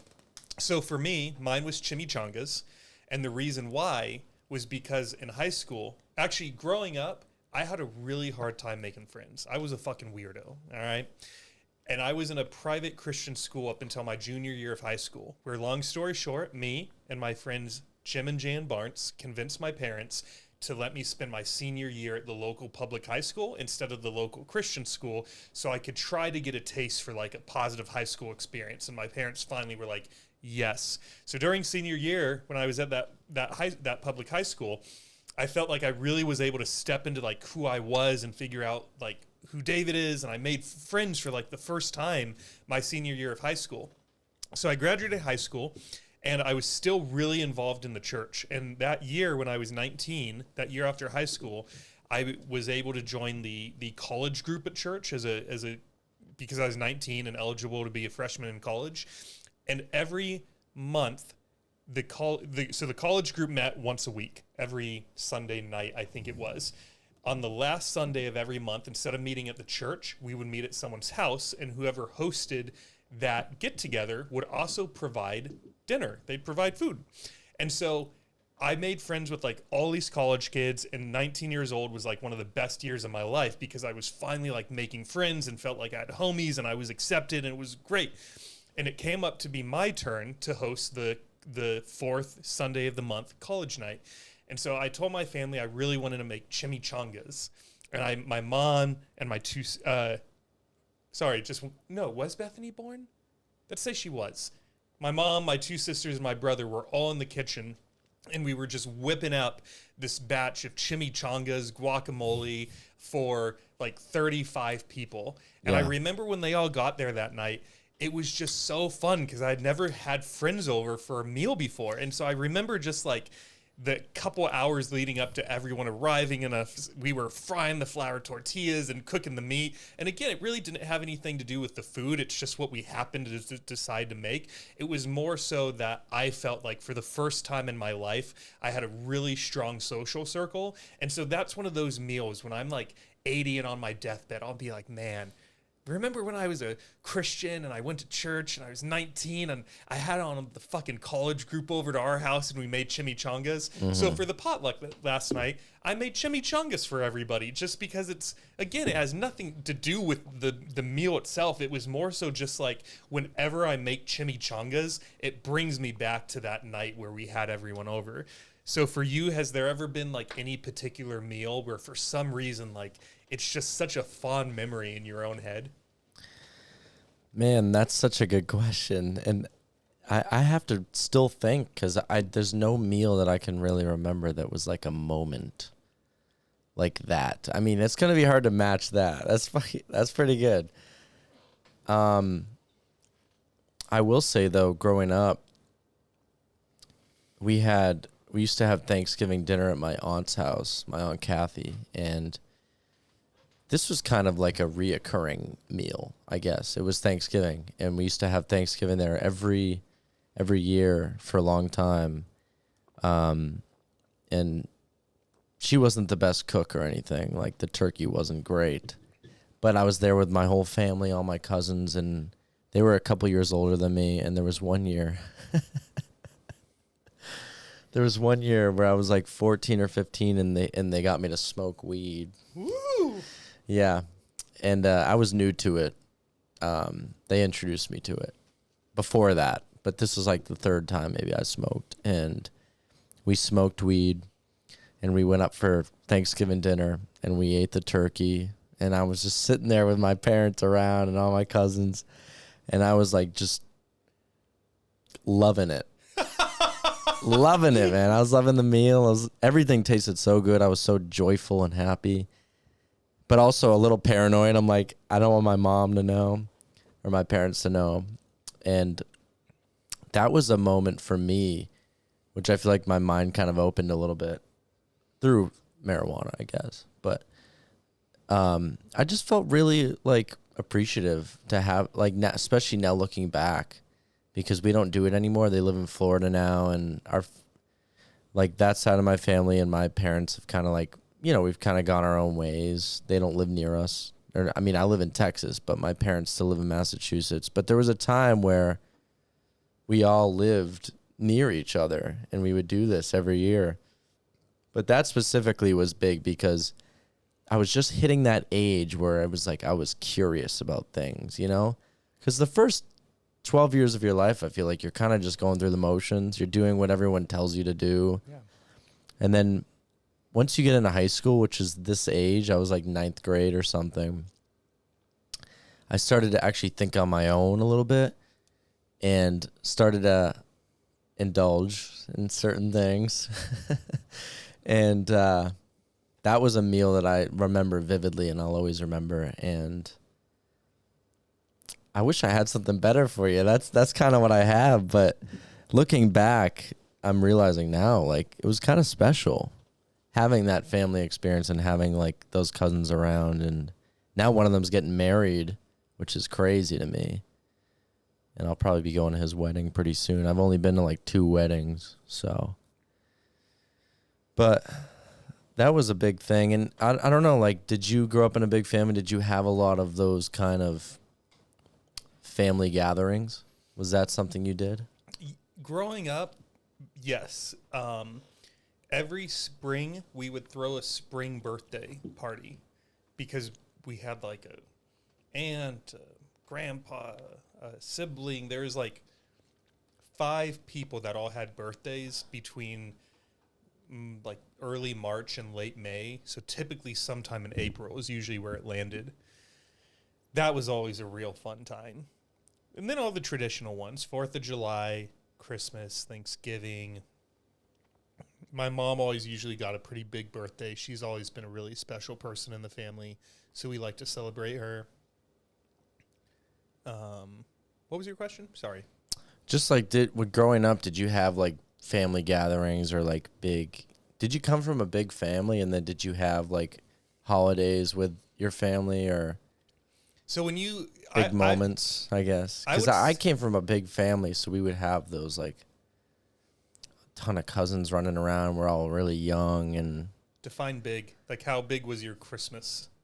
Man, well, my Christmas 4th wasn't of July or whatever the biggest holiday of the year was for you guys.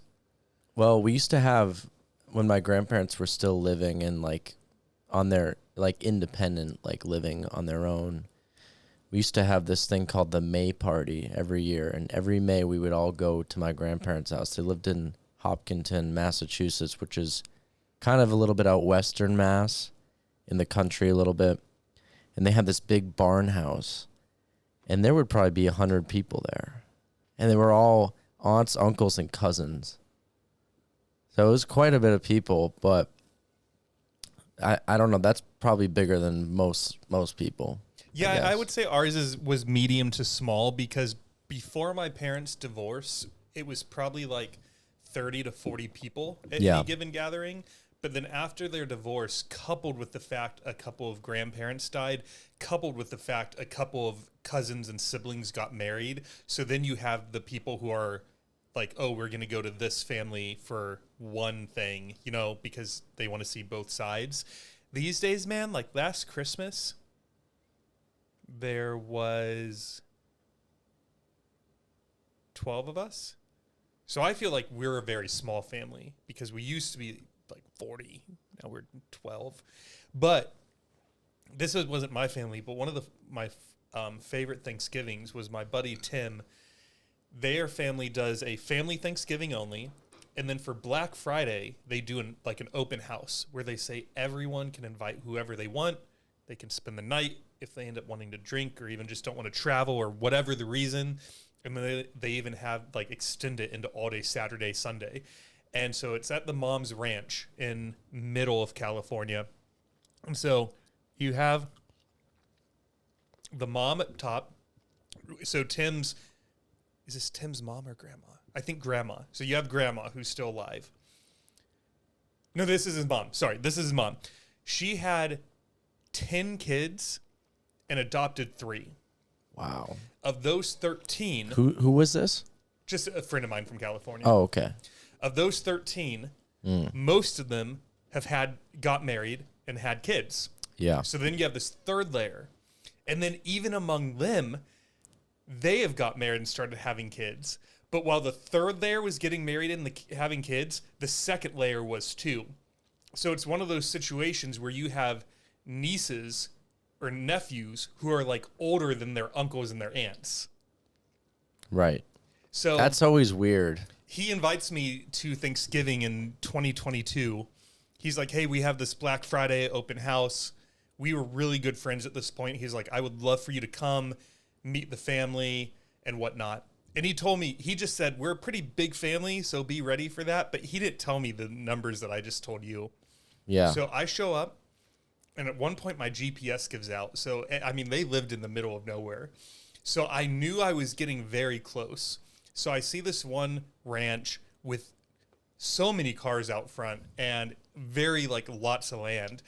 And I pull up and I get out, and they were all sort of eyeballing me because, of course, I'd never met them and they never met me. Unfortunately, Tim wasn't out there. And so I was just like, hey, guys, like, so sorry to bother you. I'm looking for the Hester Ranch. Is this it? And they were like, yeah, this is it. Who invited you? I was like, oh, Tim. Tim invited me. And, dude, they were so welcoming. They were like, do you like to cook? And I was like, yeah. And they were like, Made some chimichangas, didn't you? Yeah, I wish if I had brought some Mexican food with me. Long story short, man, the 48 hours that I was there, it was so cool because since his mom lived on a ranch, they had like an archery range set up. They had RVs. They had horses you could ride. They had things you'd expect like horseshoe and even just like board games if you wanted to hang out inside. But this family, just like everyone like me who was like friends or people that had met before, they treated us like we had been coming to this event for years, like we were part of the family. Yeah. I remember at dinner the mom, so the one at the top, dude, she's like 90 years old, The matriarch. and I think she even knew that I was gay. But during dinner, at one point, she comes over and she sits down across the table from me, and she's like, so you're Tim's friend David? And I was like, yeah, that's me. Are you Mary? And she's like, yes, I'm Mary Hester. And she's like, my late husband passed 10 years ago, and my bed has been feeling quite cold as of late. Yeah.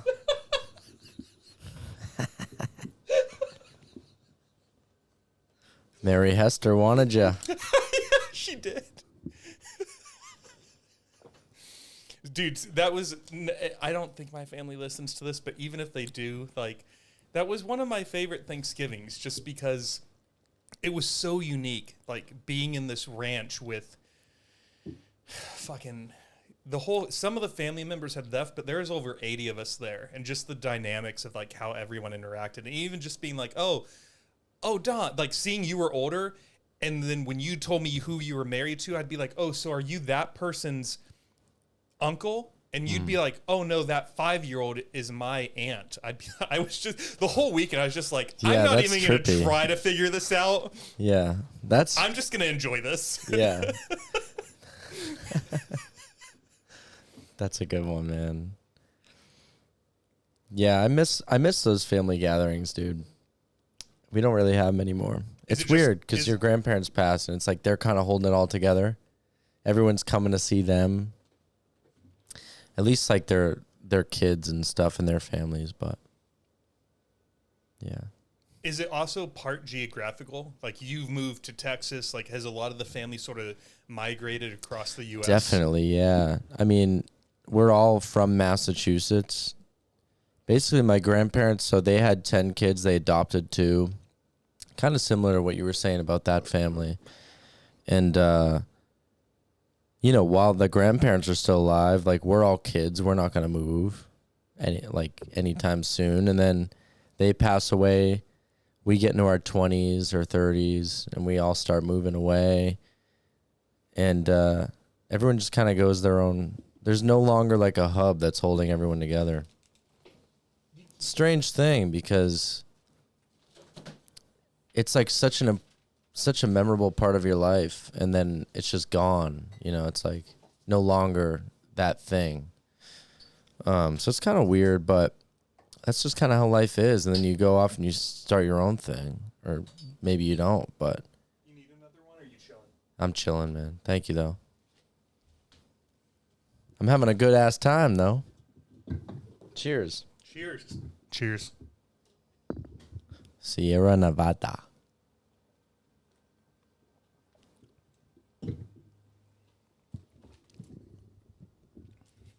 You know what's funny is when I started this podcast, I thought this would be like every episode, in the sense of, like, we'd actually record on Saturday night. We'd get a little buzz on. Yeah. We'd be having some fun. It's not that. But this, like, makes me so happy. Yeah, man. I haven't drank on one of these episodes in, like, probably 10 episodes. Really?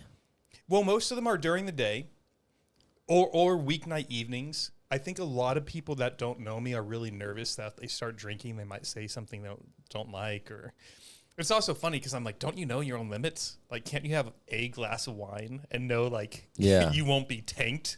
Well, you get a lot of like fitness people too, right? So they're less prone to like drinking. And how many musicians do you have on? If you had musicians on, it would be like this every time. Tommy drinks. Tom fucking drinks when he comes on. We should do a podcast with me, you, and Tom. That would be fun. That would be fucking great. That would be You sick. want to come back for a Christmas episode? Yeah. What are you thinking? Anytime in October or November, or blah, blah, blah. You can tell I'm definitely starting to get a little buzz.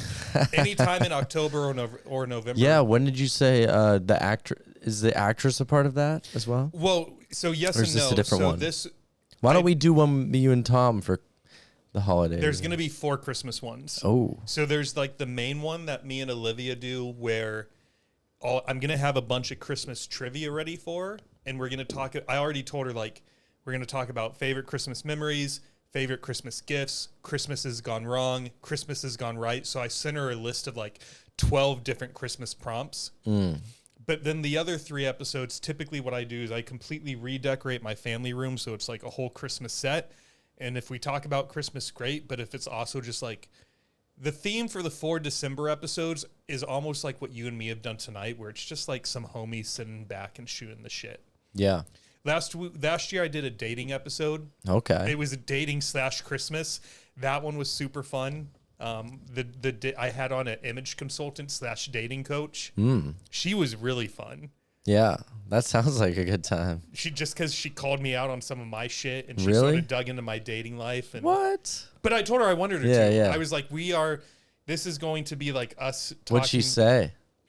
God, this was a year ago. She's like, the beard's looking good. Keep that. Keep the shirt unbuttoned. Keep your walking stick. keep my walk-ins, keep the shirt. Yep, keep the shirt nice and yep. You know what? The thing she told me is she was talking about. She was like, since you moved in Austin, how many gay groups have you joined? In the sense of like, she asked me, what do you do for fun? She's like, list everything that you consider fun. And I said, board games, kayaking, walking, or going on walks with my dog, da-da-da-da-da-da. And I listed off 12 things. And she's like, have you looked into a gay kayaking group? And I said, no. And she said, have you looked into a gay board gaming group? And I said, no. And she said, have you looked into an LGBTQ dog walking group? And I said, no. And she's like, why are you asking if you're single? I was just like, shit. Damn. I was like, Fucking shit. threw you in. But she brought up a good point that if like 99% of my time is spent podcasting at the gym, walking my dog alone, cooking alone, editing alone, she was like, if you're not putting yourself out there, why would you have this expectation that this man should be in your life? Yeah, that's true. And I was like, you're not okay. You're like, all right, I'm going to join the gay kayaking group. Yeah. And here we are 9 months later, and I still haven't looked into any of this. Dude, you got to do it. Austin has all that stuff. I feel like Austin, more than most cities, has everything you could want. You know, like there's gay kayaking groups for you. There's gay everything. Gay dog walking and groups. Straight everything. That's what I love about Austin is have you looked into any kind of is there any like writing groups, like musicians just get into like, I know comics do this. They will get together in groups of like 6 to 8 people to have a conversation, and they all bring notebooks. And as soon as someone starts saying something funny, they'll like jot it down as a bit. The one saying it will be like, oh, that was fucking good. Yeah. Do musicians do that? I think there is like songwriting groups. I've never done one personally, but there definitely is. That's not how you operate. Dom Francis is a lone wolf. I guess so. Writing his to me fucking chest hair and his swag. Writing to me is just very personal, you know. Not that I don't take inspiration from others. I do all the time, but maybe I should try it. A songwriting group. I know they're around. I know some people who do them, but I've never done one myself. Maybe I should. You do the gay kayaking and I'll do the songwriting group. You know what? The only barrier to entry with the kayaking group is that I did look into joining a general one. Before you can join a group, you have to go through 4 trainings, and all of them are at 6 a.m. What the hell are you training for? To learn how to kayak in a group. I didn't even know you had to learn how to do that. I thought a group kayak was just y'all just go straight. Y'all just go this way and you talk along the way. Such a musician answer. I don't know. What does that even mean? I don't know what it means. I just know I looked it up. Training? It was like the Austin. That's when you quit. You're like, fuck this. No training for me. I almost did it, except it was at 6. I get why it's at 6 a.m. It's because they're probably catering to people who have 9 to 5 jobs. And so you get out there at 6. Fuck that. 6 a.m.? Here's what you do. You watch Breaking Bad with Tom at 1, and then you go to the kayaking at 6. Fuck. Pull an all-nighter. Drunk, probably. Yeah, fuck it. I'm Ubering out to that thing. Maybe you'll meet your man there. That's the hope. I want to meet a hockey player. A hockey player, huh? I want to meet 2 hockey players. I want to have a hockey player on the podcast, and I want to date a hockey player. Well, you better go up north for that. We got the Texas Stars right here. Oh, we do, yeah. Are any of them gay? Have you looked it up? The one you should get one on the pod and be like, are any of your teammates gay? I should. Yeah. They're in the works. That'd be awesome if you got a Texas Star on here. That'd be big. Not if. He's coming on. When? Oh, he is. You got one coming when? on? No, yeah, the win. I'm working on it. Yeah, I'm working on it. Yeah. That'd be dope. They're just so talented. Like, you're skating, keeping your eye on the puck, keeping your eye on the other team. Like, dude, whoever says that multitasking isn't a thing, go to a hockey game. Yeah. Multitasking is very possible. Did you play hockey growing up? Nope. I didn't either. I always wanted to, but I never did. Did you play any sports growing up? I did. I was a sports guy growing up. You were? Yeah, like what sports? Like baseball, basketball. I wasn't that good at basketball. I'm not tall enough, and I'm white as hell. So I had a nice 3-pointer, but that was about it. And then played a little football, soccer. My parents threw me into sports. My dad specifically was like, "You're gonna be a sports guy." I was like, "Okay." What was your favorite? Man, I really liked. I'd say the sport that I was most attached to growing up was baseball. At least that was what I gravitated more towards than any other sport. Why? Well, I don't know. My dad had like an affection for the sport. And, when you're a kid, it's like, what do your parents want you to be? And, like, they always put me into baseball. And I enjoyed, like, the strategy behind it. It wasn't always physical. It was a lot of mental. Like, I was a pitcher for a bit. I was actually pretty good as a kid. I just didn't keep it up. Like, I fell out of it. I didn't really want to play anymore. But from ages, like, 5 to, like, 13, I was pretty good. If I stuck with it, I probably could have like played in college if I wanted. Why didn't you want to play anymore? I don't know. I just kind of got into other things. Once I got into high school and like there was a commitment to it, kind of just gravitated more towards other sports or other activities. I didn't even play music at that point, but yeah, I just kind of fell out of it, I guess. I didn't want to play anymore. I didn't have a drive to play, whereas at one point I really liked it. I really enjoyed playing it. I think it's because it got serious.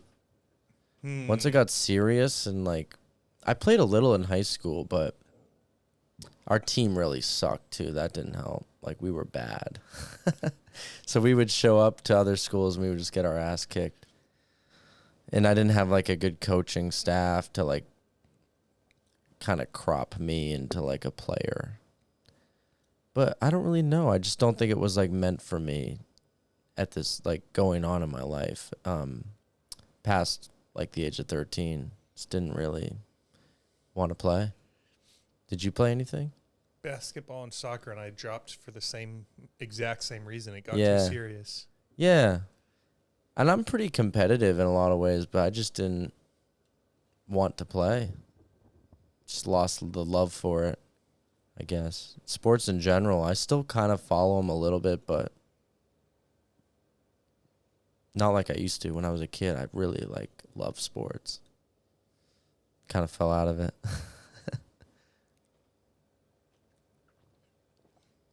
I was in love with music for a while. Yeah, I was a piano player for my church. that's cool. It was fun, dude. Yeah. Yeah, we the at the pinnacle of it, I played for a church that had about 600 people for 2 services, the early morning and then the later one. And dude, it was so much fun.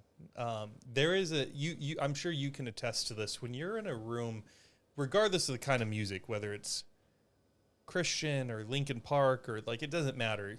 When you're on stage and you have, whether it's a couple dozen people or a couple hundred people, and you're playing and the crowd is just like, yeah, there's just like an energy with music specifically that just brings something out of people it's really hard to, I'd say the closest thing that I've got to replicating that type of adrenaline rush was probably skydiving. Yeah. Music's interesting because a lot of it is an exchange between the artist and the crowd, and like you're feeding off of each other. Like you're providing them the music, they're providing you feedback in real time, and it's like a good crowd and a good musician and a good band. There's an energy there that can't really be replicated. And as far as art is concerned, there's really no other medium of art where that occurs. You know, like someone who paints, like you put all this time and it's a very lonely kind of process of painting, and then people come to your exhibit and they see your painting and you're kind of just standing there. Do they like it or not? Right. You know, or if you make a film, it's similar. You make the film, you're like, okay, do they like it? I don't know. We're sitting in the back, they're watching it. They seem to like it. And then maybe at the end you find out if they liked it or not. Music, it's like, it's just you're performing in front of people, people are listening, and you could tell if they like it or not. It's very real. And performing music is a whole nother thing. It's like, you really need to bring it. Yeah. You're on the stage. Like, you're the guy. You're the people on the stage. You better fucking bring it. You know, it's the only art form that's like a real transaction at the moment in real time. And I think that really appeals to me about music compared to other art forms.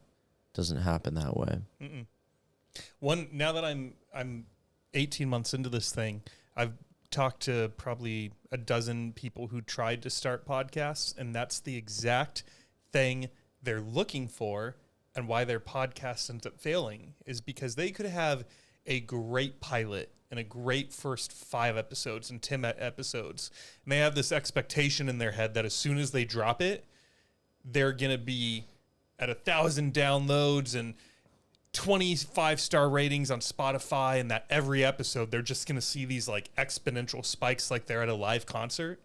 It's like, no, that's not what this is.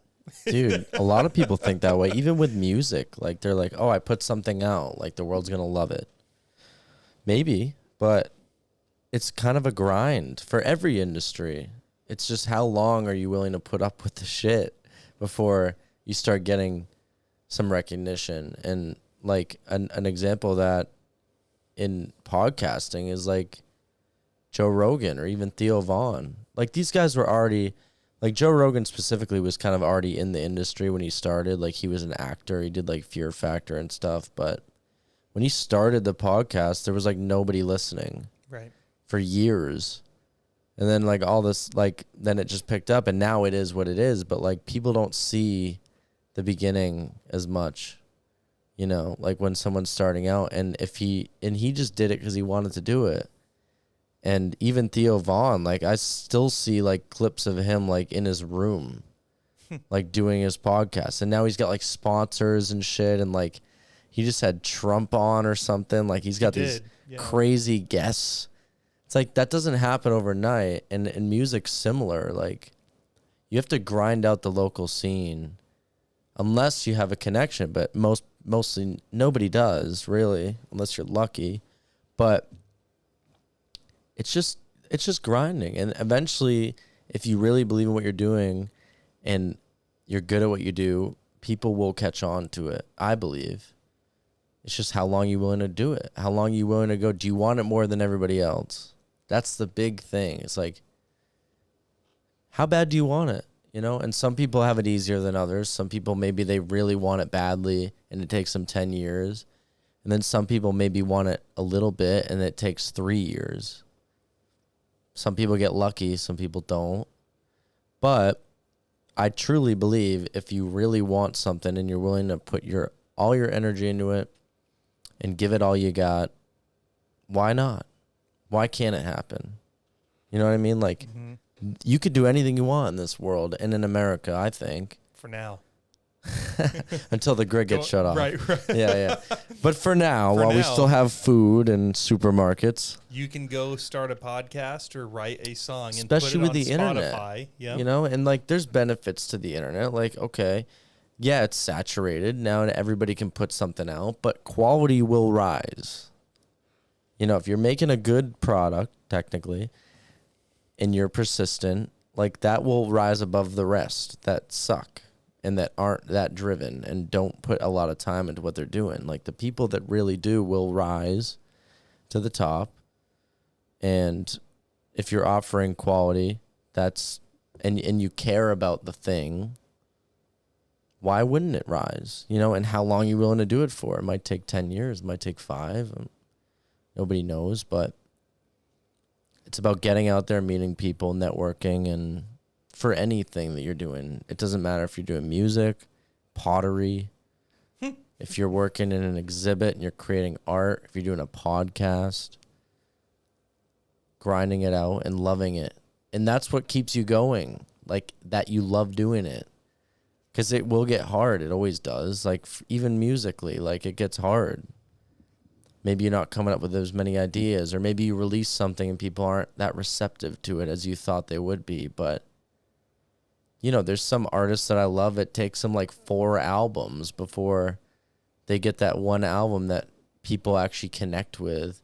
And then they look at the rest of their stuff from before, like the 3 albums they put out before the 4th one, and they're like, oh, this is fucking great. But they didn't even know it existed.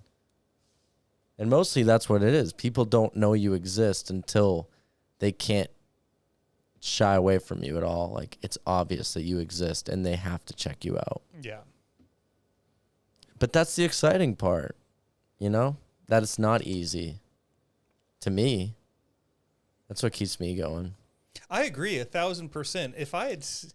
I do wonder what would have happened if hypothetically I dropped that first episode and there was like 10,000 downloads, how that would have changed my trajectory if there had been 0, which there was.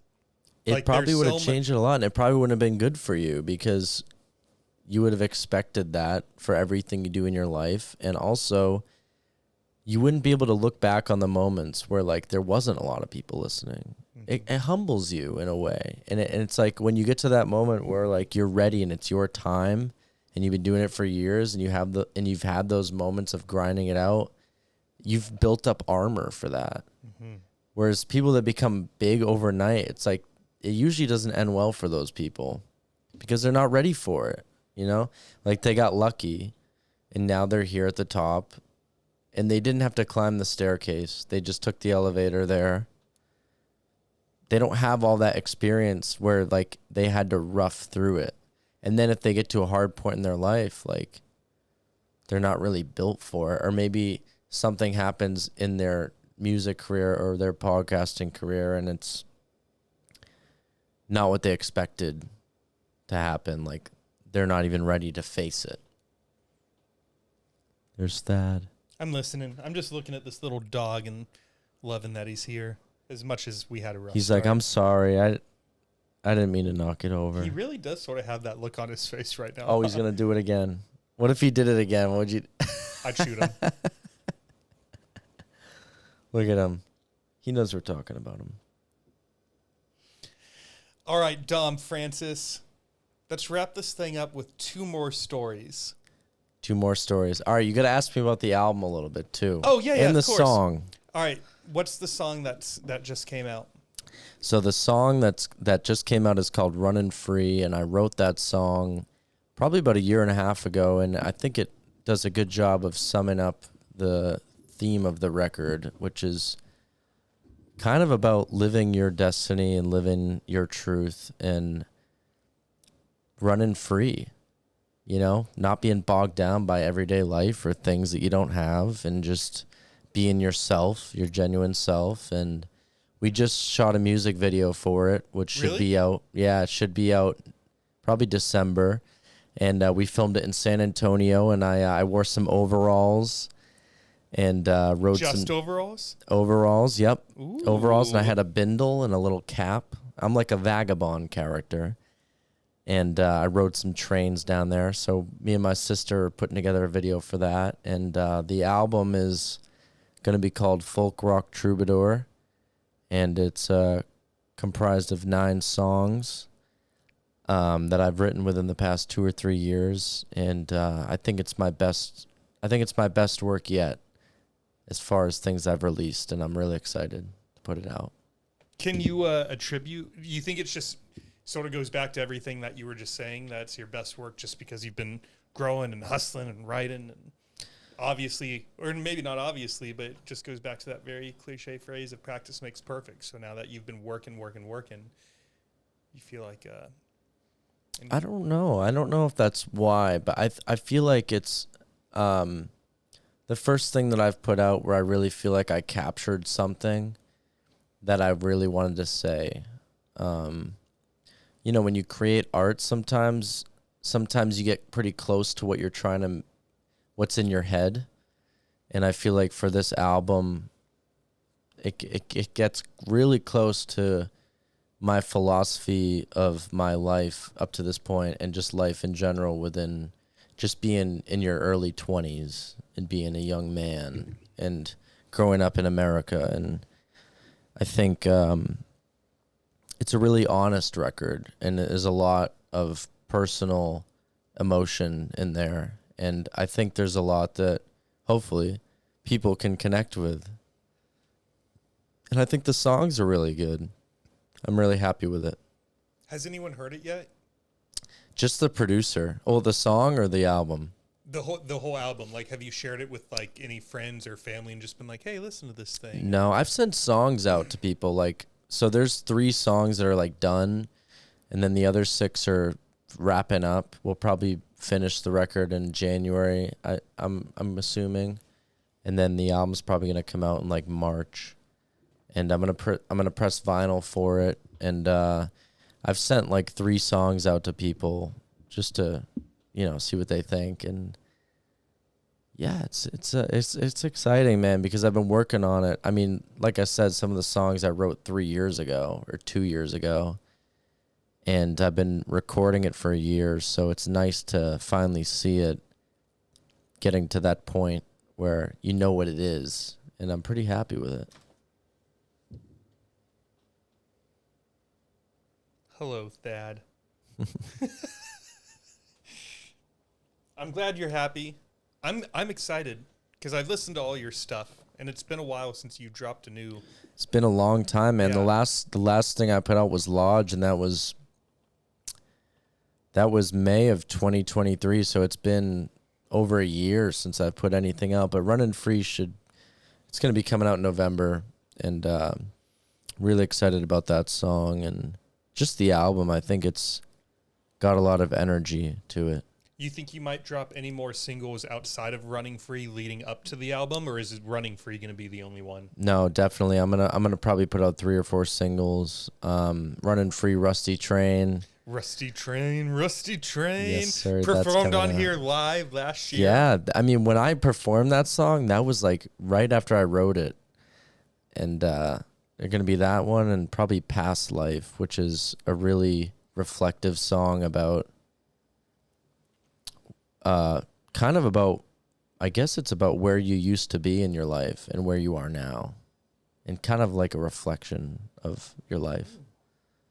Yeah, and it's got some lyrics about like Austin, and it's my first Austin project. Like Lodge and Midnight in a Perfect World were both kind of written not in Austin.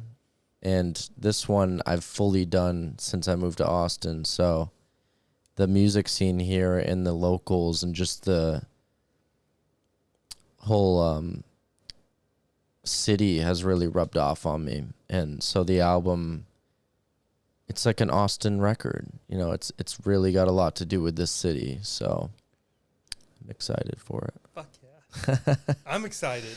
Yeah, man, it should be good, man. I have high hopes for it, and like I said, gonna press vinyl for it. Gonna have couple single release shows, an album release show, and some music videos coming with all of it. So, Do you think you'll try to show up at a few like open mic nights and just like, you know, do some sort of grassroots marketing?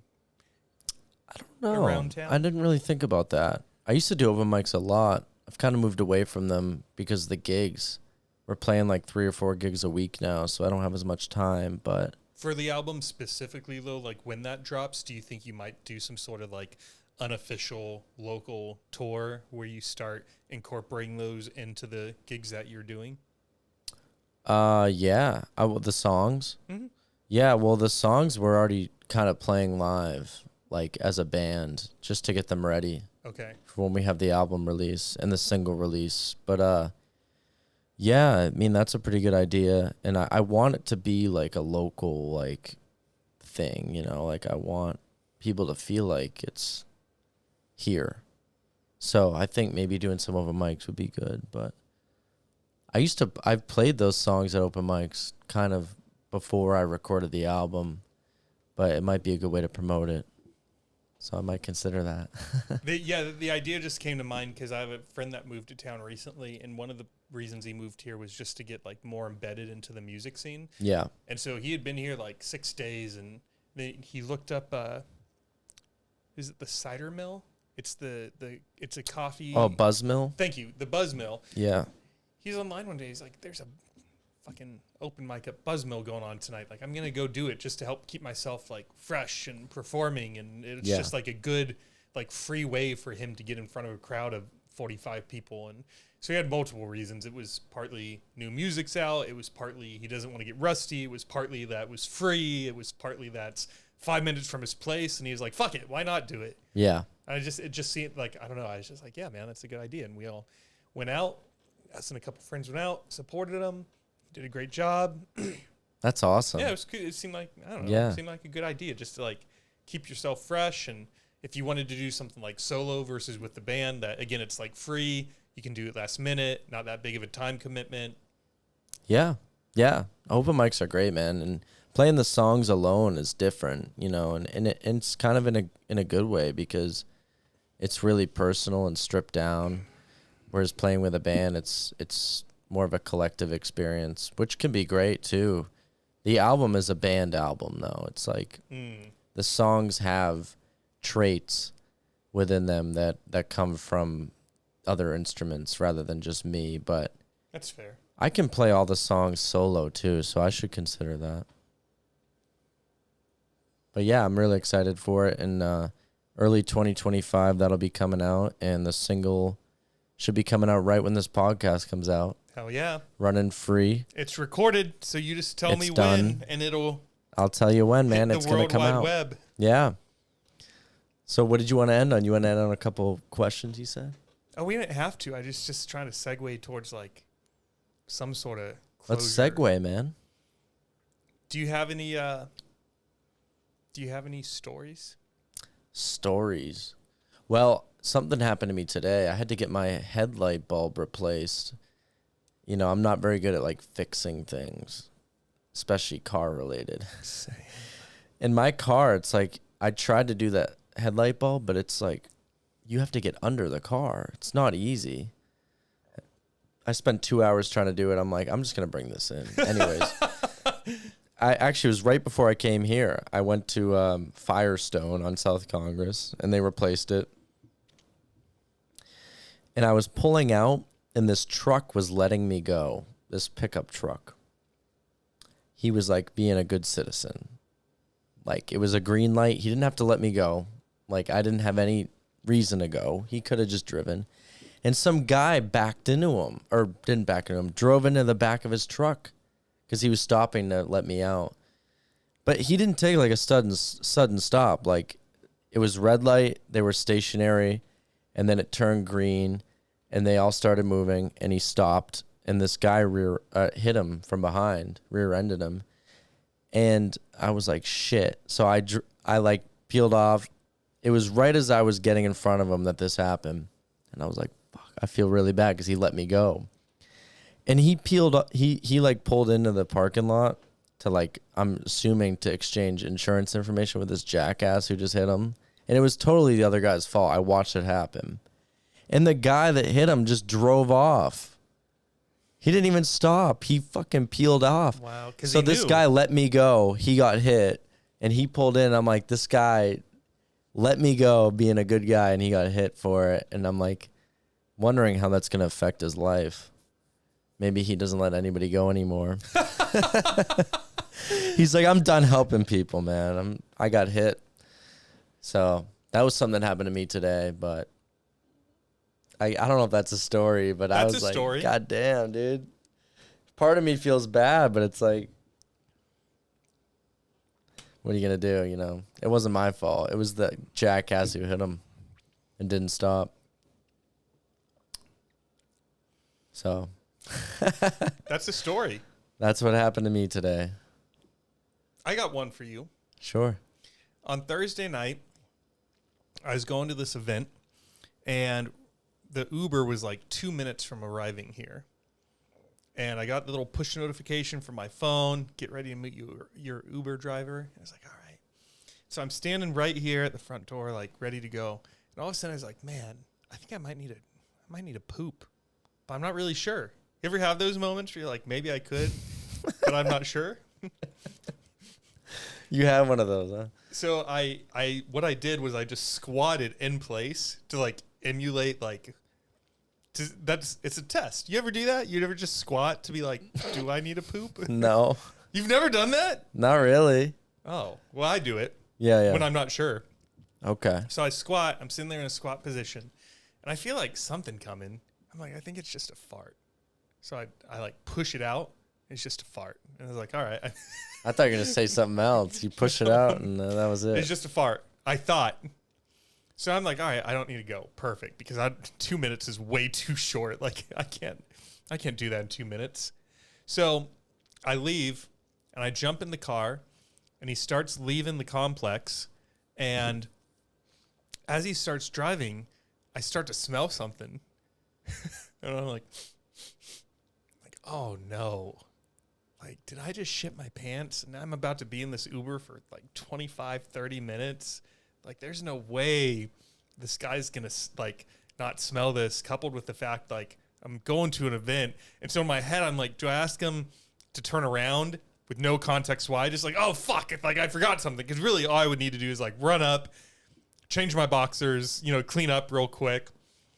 And then for some reason I didn't. And I'm like, even like moving my butt around in the seat, and I'm like trying to see if I feel like any like Hershey squirts or turds or anything like down there. I don't really feel anything. I'm not even really sure that I smell it. I'm like, I don't know.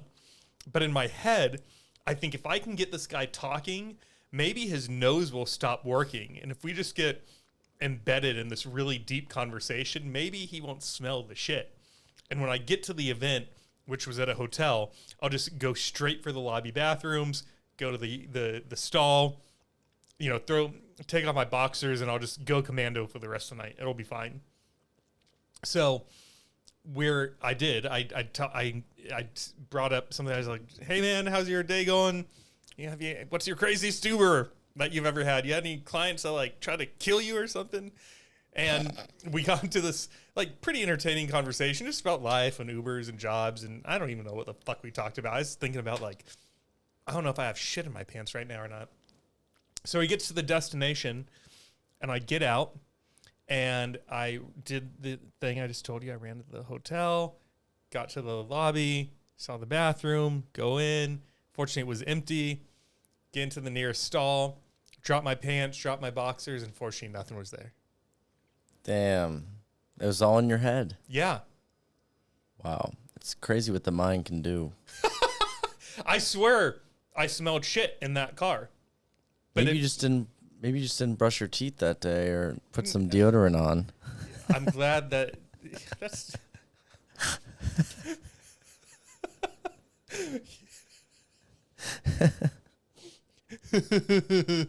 Yeah, he thought that was real funny, didn't you? That was pretty good. Dom Francis, what a great return episode. Thanks for having me, brother. Thanks for Real being pleasure. Hope to be back soon. You'll be back. All right, brother. To the audience, go check out Dom Francis on Spotify, YouTube, wherever you listen to music. It's all there. It's good music. What's the name of the new song? One more time. Sorry. New song's Running Free, and you could follow me on Instagram. I'm Dom Francis. I'm Dom Francis. To the audience, you guys know what I'm going to ask you, but in case there's any new listeners that are tuning in tonight, please help support the show by giving us a 5-star rating on Spotify, a 5-star rating on Apple Podcasts, and subscribing to the YouTube channel. And if you do these 3 things, which take only a couple minutes of your time and actually absolutely none of your money, I will continue to grow this show and bring you awesome guests like Dom Francis for your entertainment every Saturday night. Excuse me. In the meantime, stay happy, stay healthy, and we will see you next Saturday. Bye, everyone. See y'all.